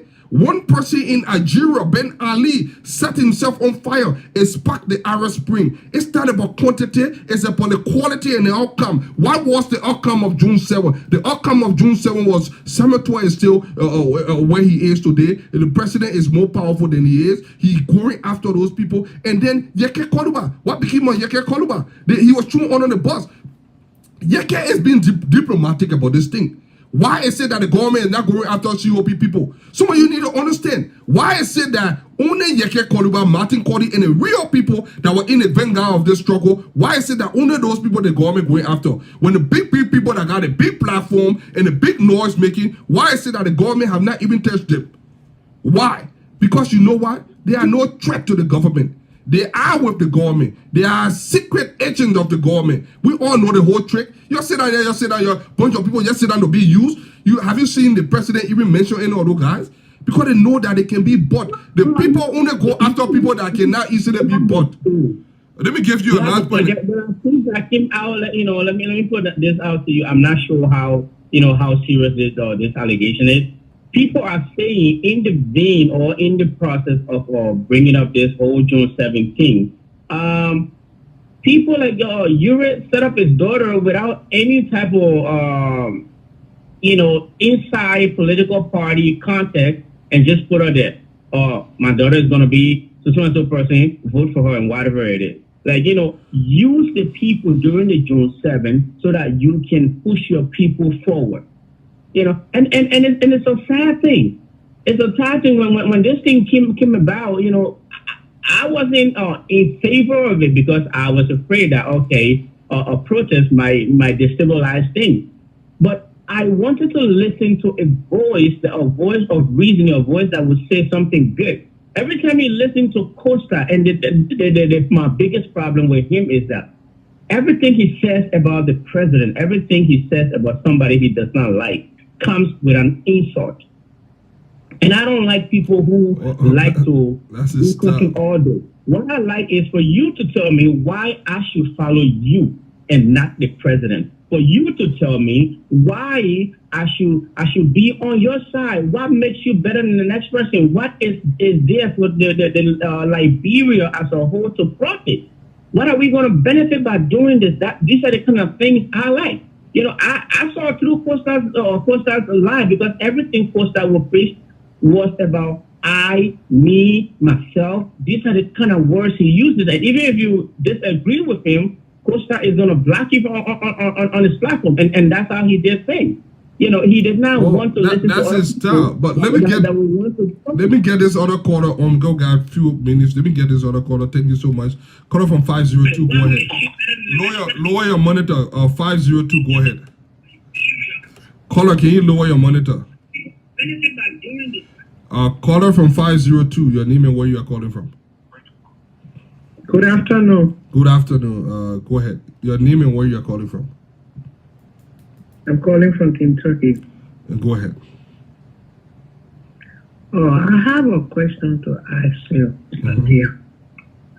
All these protests that you're having and planning and having all over the country, is it helping Liberia, or you want to prove, or people want to prove, it might not be you, that yes, Georgia cannot run the country?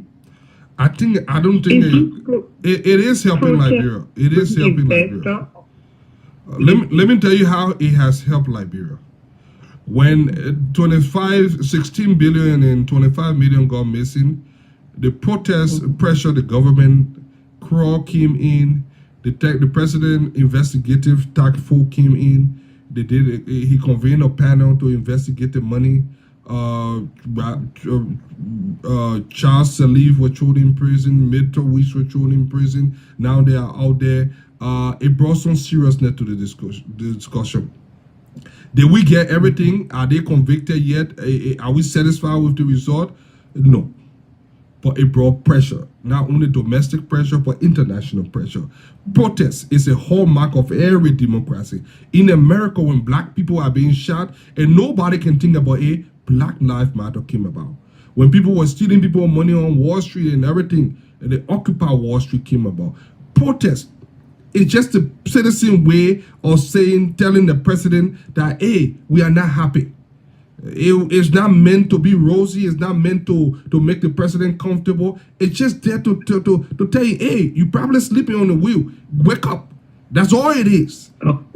Yeah, okay. Now, within a country, we cannot see ourselves. It's foreigner who doing all the businesses in Liberia. No Liberian businessman in our country. No jobs in his country.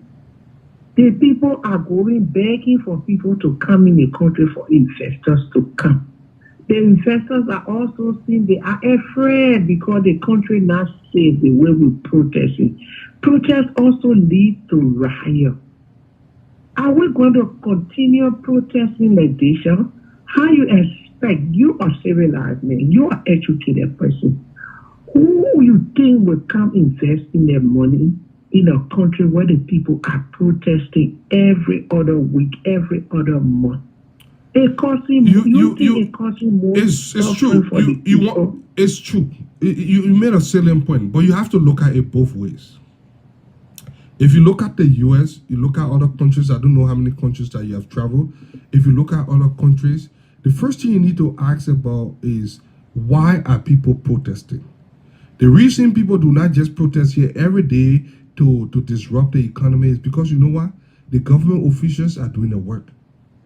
What good is an investor that will come in a country and give money to corrupt people, and they will build their own homes and fly girlfriend here and there, buy this and buy that? What good? Either way we are screwed. It's like jumping from the frying pan to the fire. Either way we are screwed. Sitting down will not solve it. So people actually get out. It's not because they want to get out. How many times during any time people didn't protest? They have reason, right? People will always protest when they feel aggrieved. That will happen. The president, this is the president on part. The president on part is to create an environment that people will start protesting. When people are working, they don't protest. When people have jobs, when people have too much free time on their hand, when the economy is as poor, as terrible as it is, then people will have protest. Can you go protest 3 days in a row here? Because your employer expects you to work and to work on time. You understand that? How do we create jobs?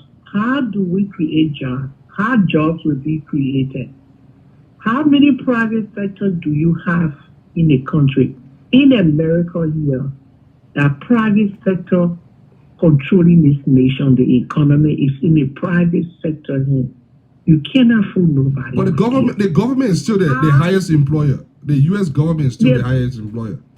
The largest U.S. employer. government not no higher employee. All these factories and companies don't belong the federal government remain the highest employer. How many Liberians are working in government in America here? You don't have to work in government, but the government is still the largest employer everywhere in the world. I agree, but the government don't have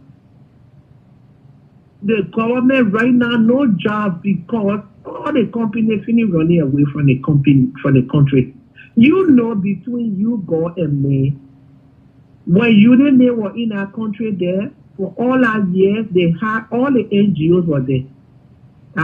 NGOs were floating in the country. Union May left no NGOs.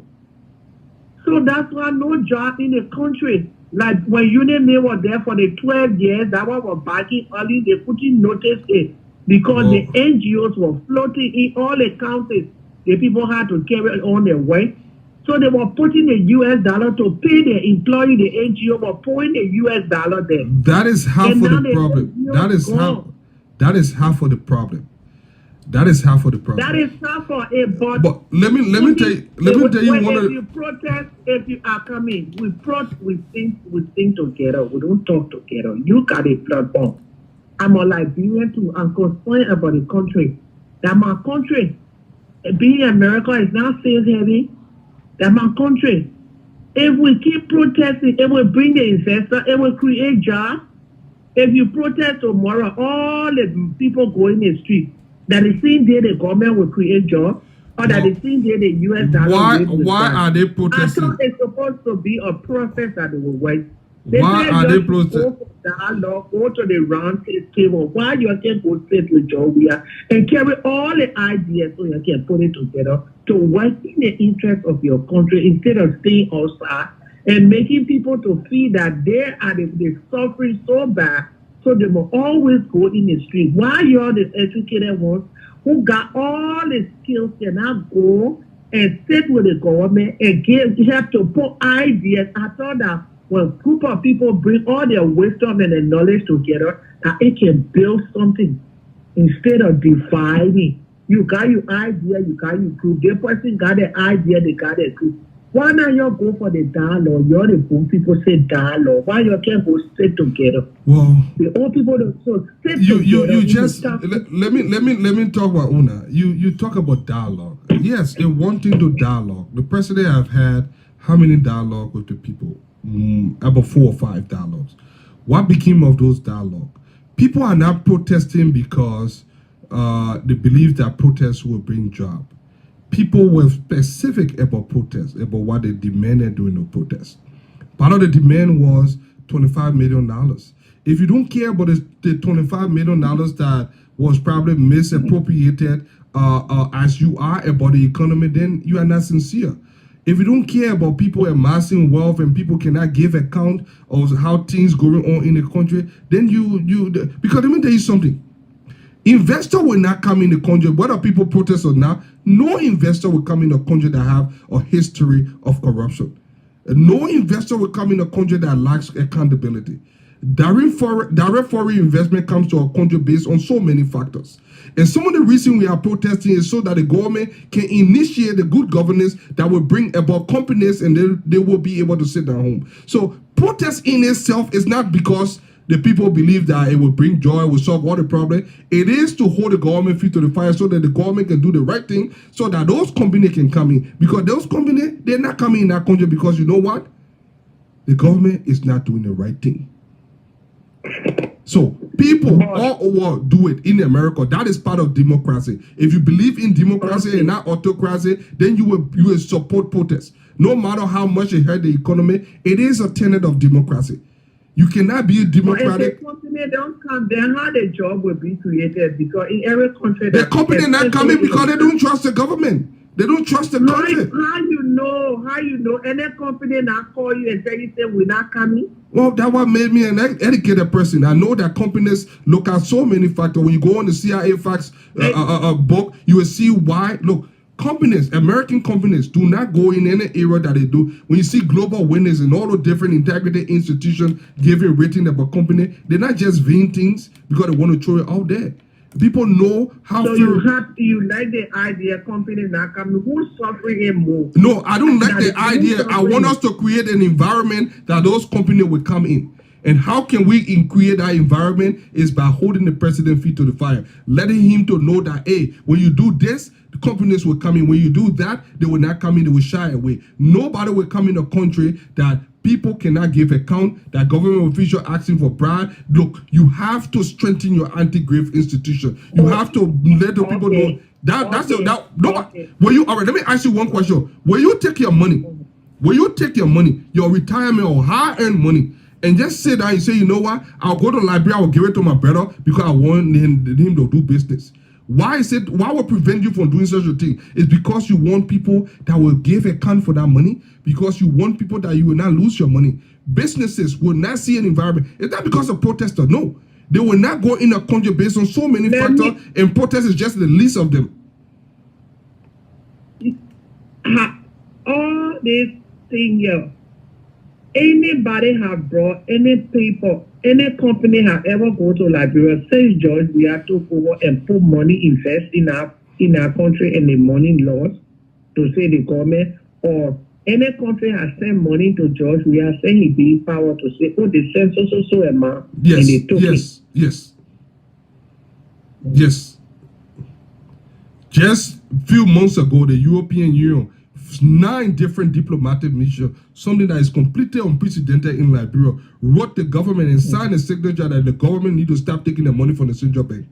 That's just one. And that's the biggest one ever. 9 countries. They say the government should stop taking the money from the bank account. We can give you several other ones. So it's not about just people protesting. Yeah, people will always protest. It's just about the government doing the right thing by the people and then something. But thank you, my sister. Let me take one more call and then we'll wrap things up. 475. Go ahead. You'll be my last caller for the day. Yeah. Fatiga. Go ahead. Thank you. Thank you for the show. Thank you for the show. Thank you, my you brother. know, I think you're really talking about the integrity of people and how government should create an environment where foreign investors will come in and all the whole nine, and stuff like that. And the lady was right. If we continue to, make the environment, ungovernable for our government or, suitable for business to come in, we don't expect investors to come in the country. And sometimes we made some bad decisions. Even you, myself, everybody made some bad decisions once in our life.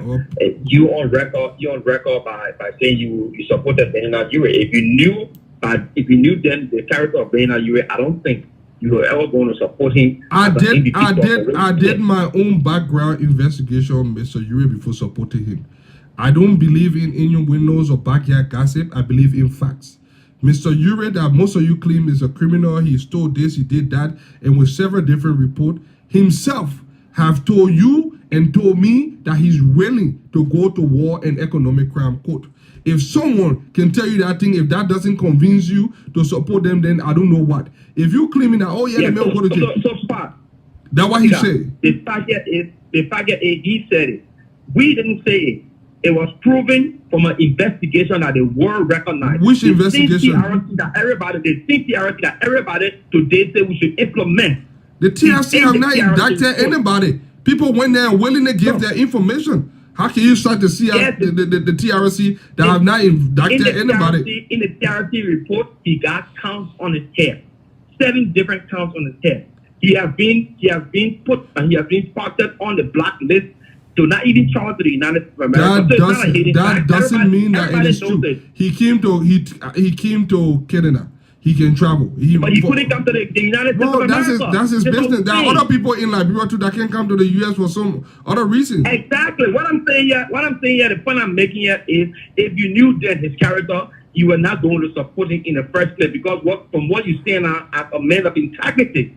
You understand? Because we're putting people under the microscope. You understand? What we're saying here, the intention of the COP has always been to undermine the peace and stability of Liberia by bringing the president down. That is not the intention of the intention for which I supported the Hope Rally. That is COP, the intention of the protest, because COP is an institution. I do not know the intention. The intention of the protest was never to bring this government down or undermine the government. Suffering in Liberia is nothing that to undermine. When people get up in the morning, we have massive inflation. You see US rate going up and down. It has nothing to do with undermining. How can you claim that is to undermine the government? Are those not legitimate claims? The evidence are there, Fatiga. The evidence are there. What are the evidence? And said it was a revolution. Yeah, I said it was a revolution. You are on record. Terence Costa is on record. Yaka Koluba is on record. You said it, brother. And I'm not denying it. Because it didn't go. Go ahead. I'm not denying it. I didn't deny it. So that's the thing, and we have been pushing against it. We said, look, it is true that the country is not going the right way. The people are suffering in the country. How can we find an amicable solution to our problem? Protest is part of the solution. Protest. Say that again? Protest is part of the solution. So protest is the part of the solution. But the people that are talking about protest, are they credible? You yourself just disclose. You put them on blast. Those that I believe were not credible enough or sincere, I have put them on blast. That still doesn't take away from the fact that people have the right to protest. And that people that went out down there believe that they... That's not what we're saying. But then what's the problem? Then what are you saying? The problem is the people who initiated this whole protest, they are not people that we can that still doesn't mean that protest is not important. That still doesn't mean that protest is not important. If you want to denigrate the protest because of that, then you will not get it on this platform. Nobody will say protest is not important, brother Fatiga. But then what is your problem? Because I can't understand what you are saying. I don't know where you're going with this conversation. What we're saying is the people that initiated this protest, like the people that initiated the war and economic crimes, so we felt that they have some political honor too, and we talk about it. How can that be? How can war and economic? How can war and the protest for war and economic crime be politically motivated? Isn't war and economic crime or legitimate? The very people were part of the early government. That when they man, you guys still bringing that lesson. Let me tell you something. War and economic crimes code will come to Liberia, whether the president like it or not. It is not optional for him. It is not his private thing to decide whether to do or not. When the time comes, there will be pressure from the international community for it to happen. So you guys can keep murmuring and keep that frisking that you guys on. Because when it comes, look, Sierra Leone, when Sierra Leone won that war and economic crime code, they didn't even know how it came. When they decided, so you guys need to stop all this nonsense about wolves. The bottom line here is, how can you claim that something is genuine and it should happen? Then you claim that all the way you're doing it is that no. War and economic crime code. The people that are involved, well, we can criticize those people at the same time. We can criticize those people at the same time. We keep our eye on the prize. We can criticize those people. I listened to you in your expose, right? You said the message is clear, but we got to be careful of the messenger. The messenger makes. I was very emphatic about that. I was very clear about that. Okay, so this is what we're saying. If you come, a person like Yuri, a person like Prince Johnson cannot tell me yes, all right? And he embraced the one economic crime code, and I believe him because I know he will be indicted. Nobody wants to claim me because I killed somebody. No. Look, let me tell you something. One thing. Let me get this clear.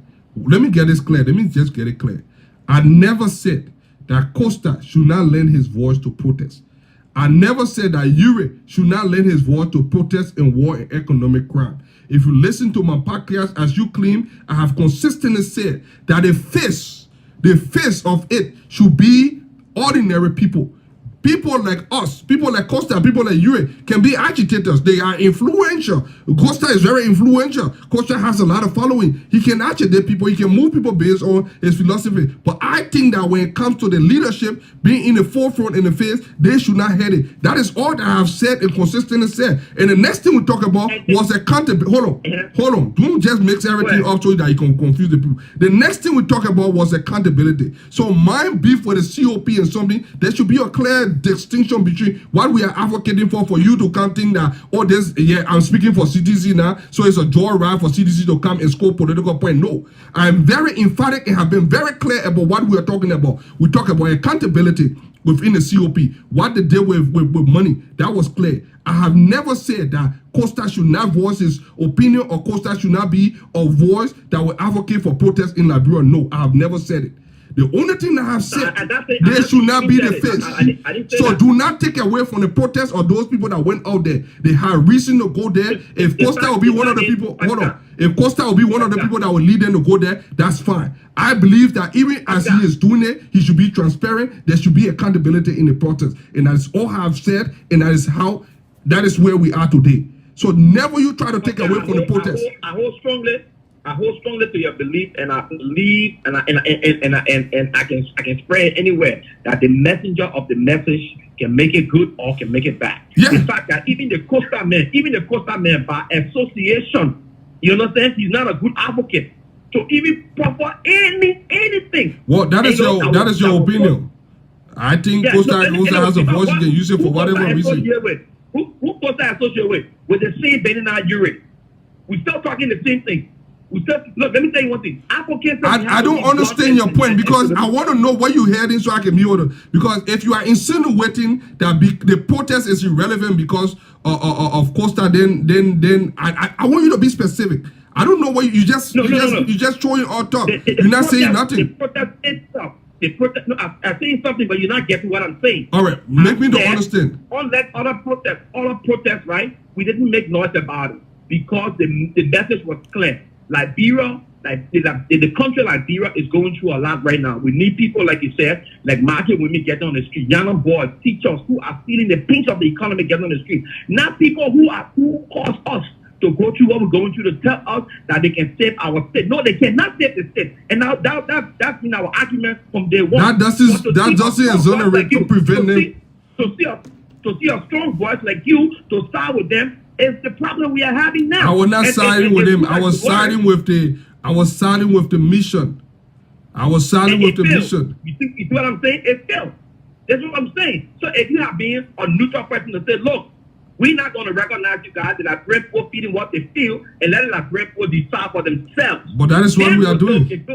That is what we are doing. You understand what I'm saying? That is what we are doing. You come out and look at the EFL. Costa came out today. Costa said, even the EFL. I was surprised. The EFL is a pressure group if you look at them. They should be neutral. They should not take a side. But the EFL took a side.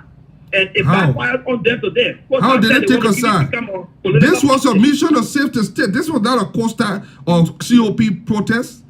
This was not, it's just that they were the people that were on the negotiating table. There were so many other groups that went down there to protest. It was not a COP protest. This was a Liberian protest. It's just that there's certain people within the leadership happen to be the face and the voice of the protest.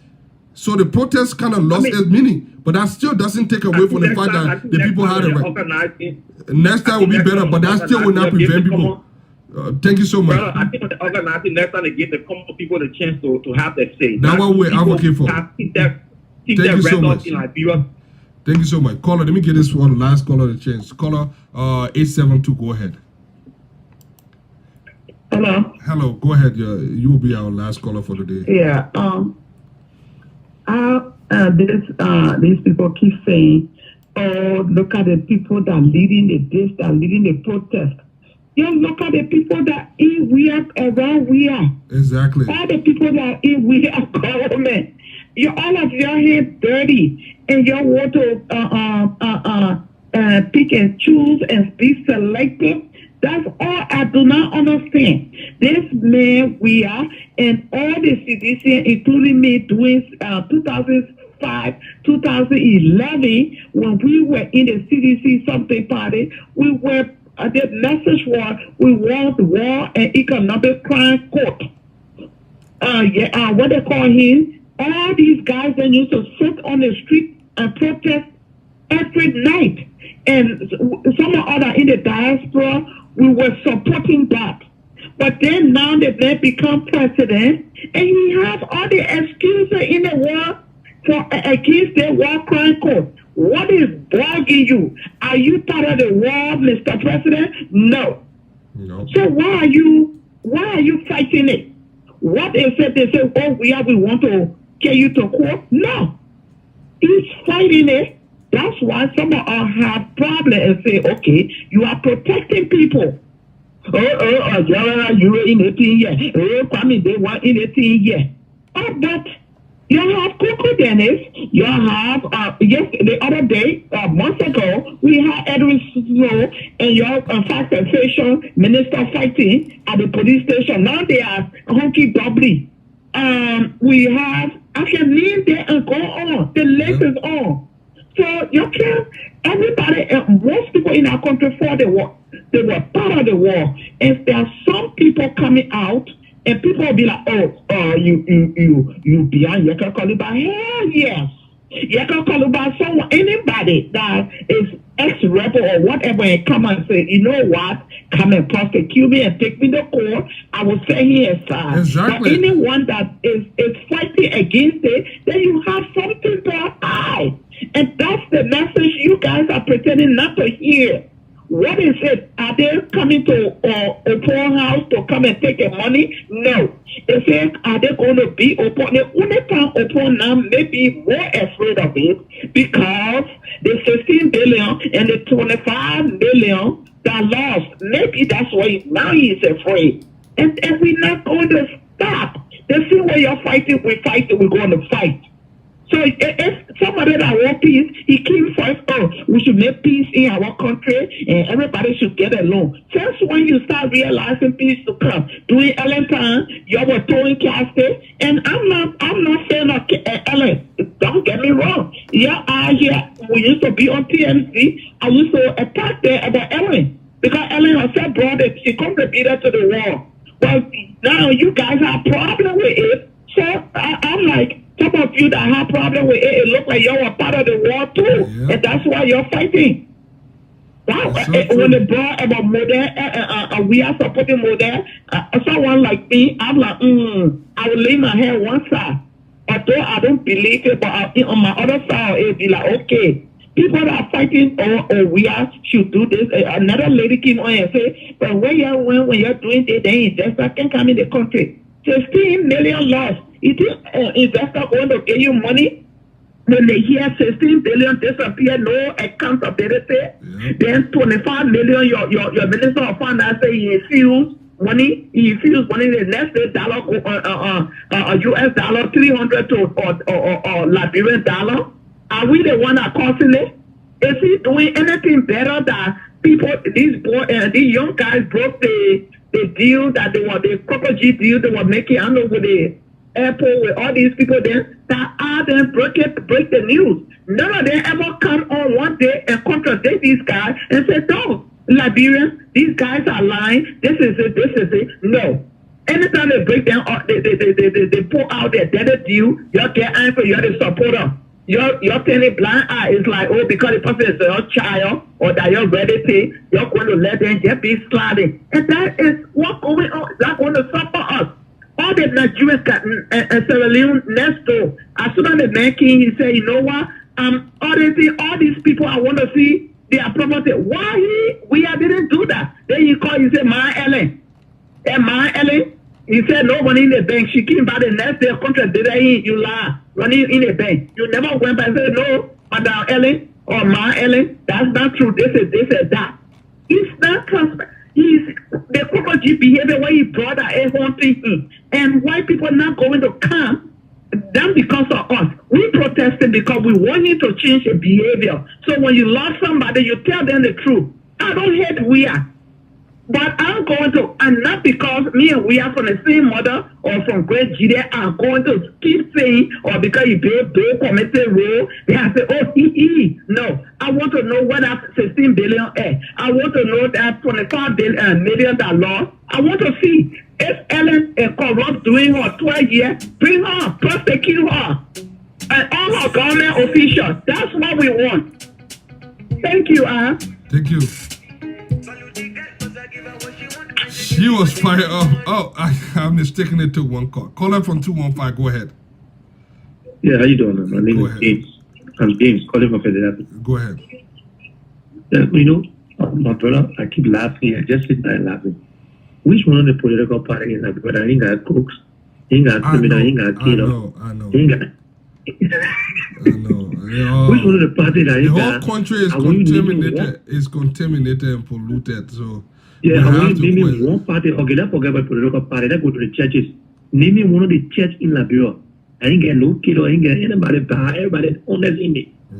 Now forget about that. Let's go to the social group and thing in Liberia. Name me one. I will give you $500 right now. I got the money saying now yeah, catch. Name me one. And you know that I ain't got no bad person in it. Alright? Everybody that's fighting for the next person thinking that the party better than the other person, they just fooling themselves. They all fooling themselves. The whole country is contaminated. But the thing is, let me tell you, we understand that. But my brother, how can we move that? That should not be the norm. And let me tell you what people can deliberately do. Because they believe that everything is contaminated in the country, they will do everything to impugn good people character. They will do everything so that way everybody feel like everybody is dirty, then we don't try. That doesn't mean we can't try. Nobody is a saint. But let me tell you something. We need to start by setting a standard. In America, everybody has some kind of corruption tendency in them. Whether it's by taking other people's money, whether it's by lying small way, big lie, black lie. We all do it some kind of way. Nobody is perfect. But we can set a standard. What standard can we set for ourselves in our country? But let me say this to you. That's what you're doing right now. That is anywhere you go, anything you get involved into, you always got to speak up. You got to speak up. You got to be there. You got to have somebody there who will see the ill and talk, discuss it. That's good. So even the very CDC that people talking, thinking that they worry about the cops, that the cops got a serious problem, they corrupt. There are people in CDC right now that are blasting and talking in the dead. They're not leaving for the making sure that they talk and say something. Yeah. So we got to, so that the right thing, we got to keep saying it. The only thing, don't get sidetracked where when CDC come, they feel that, oh yes, send it back, the cops making flour, we all read everything, all no, that is why I think if you listen to the last, I think the quarter before that lady, that is why he was insinuating that we got no moral to say anything, and he didn't want to be explicit, but and I kept pushing him because that was the line. That, oh yeah, because you support Ure, I supported Ure, I didn't support his bad behavior. Ure gave a genuine explanation on how he got his money. We did our own research. Liberian people can also strive on gossip. That is why we are all advocating for war and economic crime court. You cannot say a man is guilty when you have not tried him. That would be undemocratic. Let me say this to you. Every party, if everybody would just stay, don't jump from one party to another party, don't jump from one organization to another organization, stay there and see if you can fix it. If you know you got the character, the ethics, the moral, stay to where you are and make things happen. You got to fight. I will say this to you. Don't jumping from one place to another place, that will solve the problem, because everywhere you go, the guy is there. The best thing is to stick to where you are and make it happy.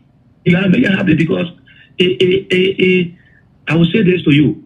Right now, if you got anybody in Liberia that you know that crook you, and you try another person to crook you, 6 person crook you, and the last 3 person that crook you, he crook you too bad, go back to that person.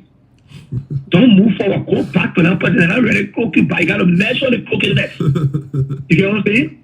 Yeah, that's it. So if you come to Paul, he steal from you, he steal 1,000 for you. You go to GG, steal 3,000 for you. You go to Peter, steal 4,000 for you. Then you come to the other guy, you steal 500. Stick with the 500 man. Stick right there. Don't leave on that, because you're not going to get nobody that will not do nothing at all. You're not going to happy. You get what I'm saying? So if you live for here right now, I tell you this, you live for here, even the Pope, you take a Pope from here right now, you get into Liberia, the Pope will end up being corrupt. He will not want to be corrupt, but you'll be forced to be corrupt. That doesn't mean we can't try. Let me ask you something. Let me ask you something. When was the last time you were in Liberia? 2017. 2017. I will tell you this, you go back to Liberia, a lot of things you miss, a lot of things you know again. They get new corruption level. Already they not improve. The people go on higher level. So when you stay 6 months, 7 months out of Liberia, I'm not talking about, don't forget about, I don't let it talk government business, because people can say, oh, government, leave government. Since job we are since the CDC, the UA, all the other camp, better than all the other camp, let's talk about our own family. Go back Liberia, when you go to Liberia, watch your family. See what will happen. See what will happen.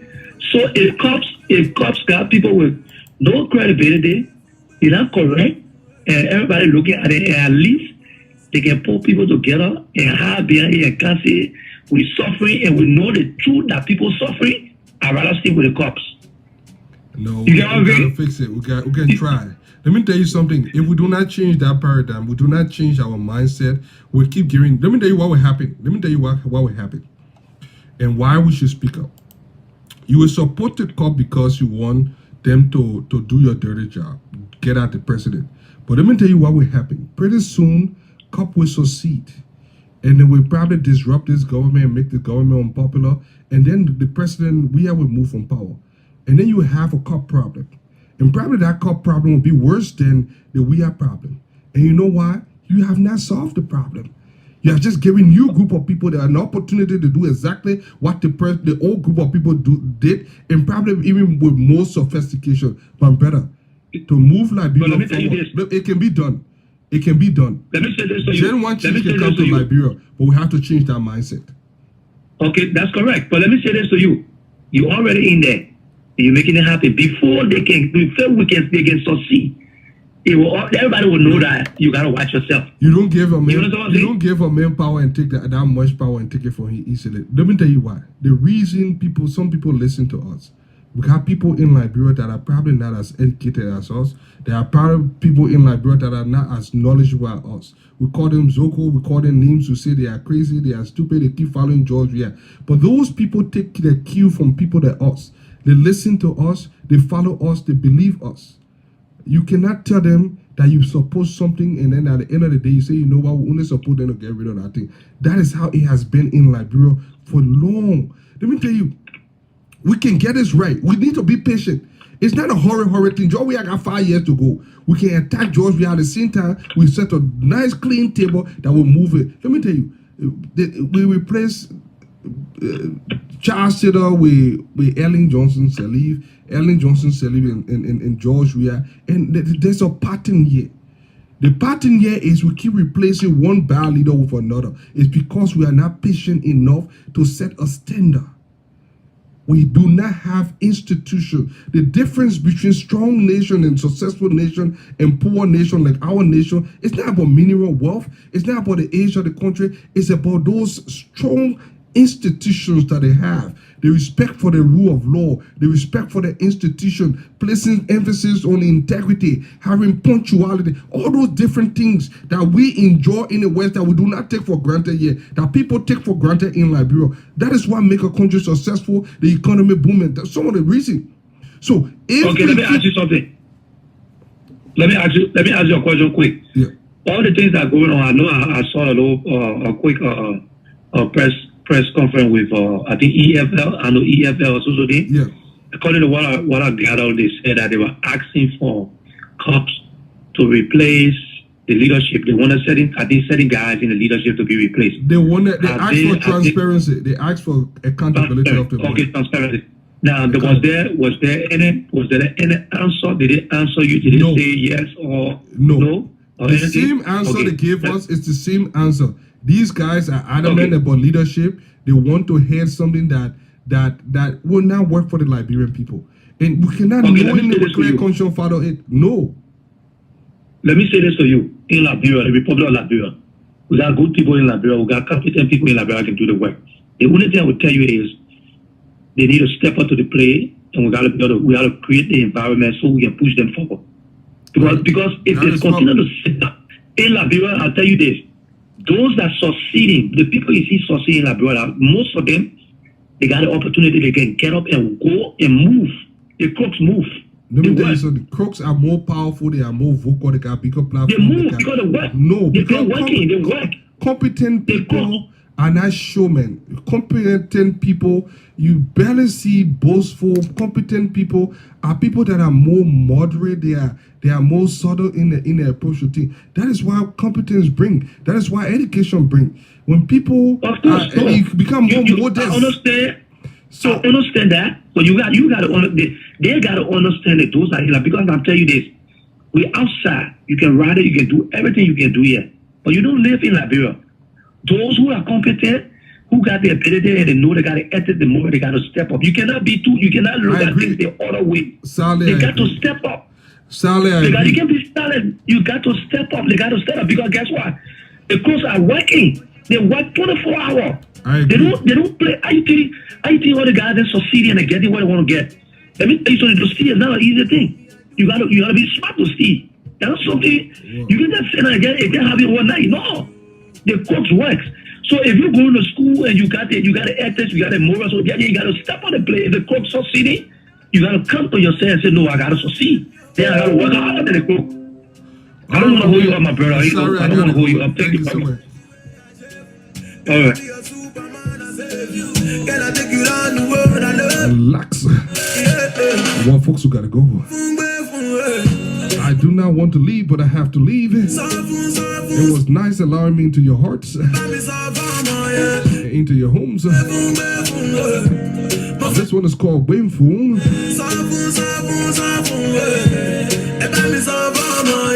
What folks in Radio Land? It's been Al Hussein, UJ Friday guy. And this is how I take my exit. Bye bye. Money no be problems I touch it. Say they live fire gbe. Cocky no be leather in my father way. Anytime I see I'm a veggie. Gucci bag give I make a shape. Anytime I see I'm a fake babe. Gucci can give I make a shape. Befun. Mo fẹ́ gbé fún ọmọ yẹn. Sọ fún ẹ bá mi sọ fún ọmọ yẹn. Gbé fún mo fẹ́ gbé fún ọmọ yẹn. Sọ fún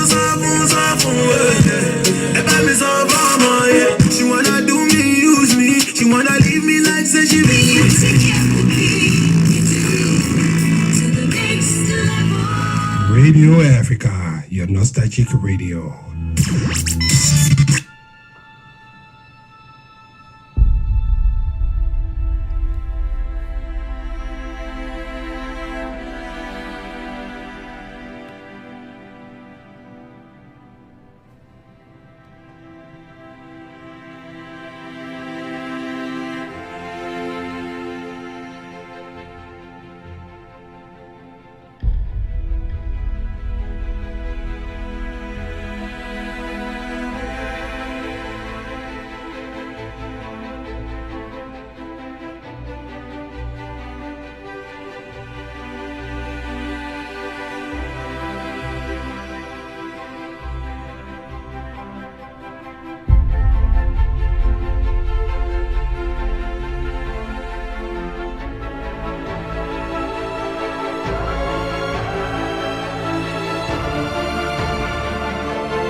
Long live Liberia, happy land, a home of glorious liberty by God's command.